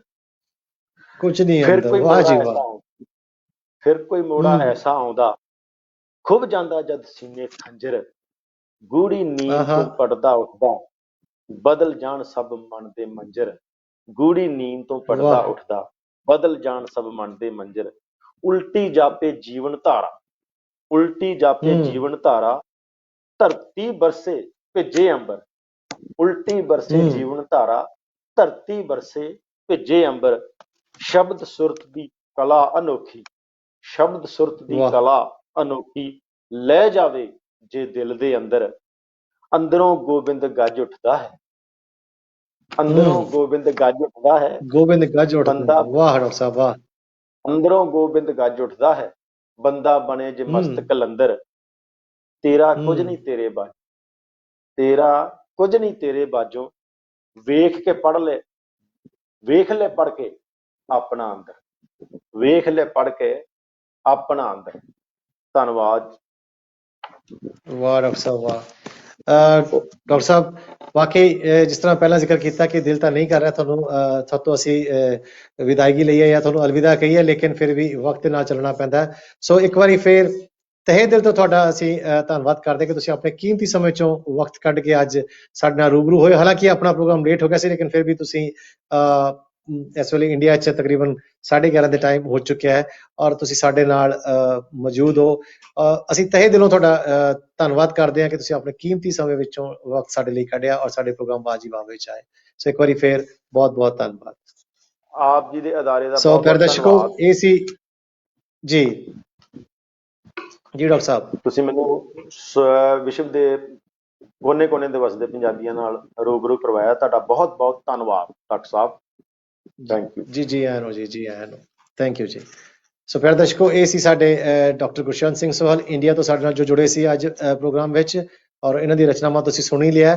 ਔਰ ਮੈਂ ਤੁਹਾਨੂੰ ਇਹੀ ਸਾਰਿਆਂ ਨੂੰ ਗੁਜ਼ਾਰਿਸ਼ ਕਰੂੰਗਾ ਕਿ ਪਲੀਜ਼ ਤੁਸੀਂ ਇਹ ਕਵਿਤਾਵਾਂ ਦੀ ਜਾਂ ਜਿਹੜੇ ਲਿਖਦੇ ਨੇ ਸਾਡੇ ਵੀ ਹੈ ਉਹਨਾਂ ਦੀ ਕਿਤਾਬਾਂ ਨੂੰ ਲਿਆ ਕਰੋ, ਪੜ੍ਹਿਆ ਕਰੋ, ਤਾਂ ਕਿ ਅਸੀਂ ਆਪਣੇ ਆਪ ਨੂੰ ਜਿਹੜਾ ਸਾਡਾ ਜੀਵਨ ਉਹ ਵਧੀਆ ਅਸੀਂ ਬਿਤਾ ਸਕੀਏ, ਕੋਈ ਸੇਧ ਲੈ ਸਕੀਏ ਉਹਨਾਂ ਕੋਲੋਂ ਔਰ ਆਪਣੇ ਜੀਵਨ ਨੂੰ ਵਧੀਆ ਤੌਰ ਤੇ ਜੀ ਸਕੀਏ। ਸੋ ਦੋਸਤੋ ਹੁਣ ਮੈਨੂੰ ਦਿਓ ਇਜਾਜ਼ਤ, ਅਗਲੇ ਹਫ਼ਤੇ ਤੱਕ ਤੁਸੀਂ ਆਪਣਾ ਬਹੁਤ ਸਾਰਾ ਖਿਆਲ ਰੱਖਣਾ ਔਰ ਆਪਣੀ ਦੁਆਵਾਂ 'ਚ ਮੈਨੂੰ ਯਾਦ ਰੱਖਣਾ। ਰੱਬ ਰਾਖਾ।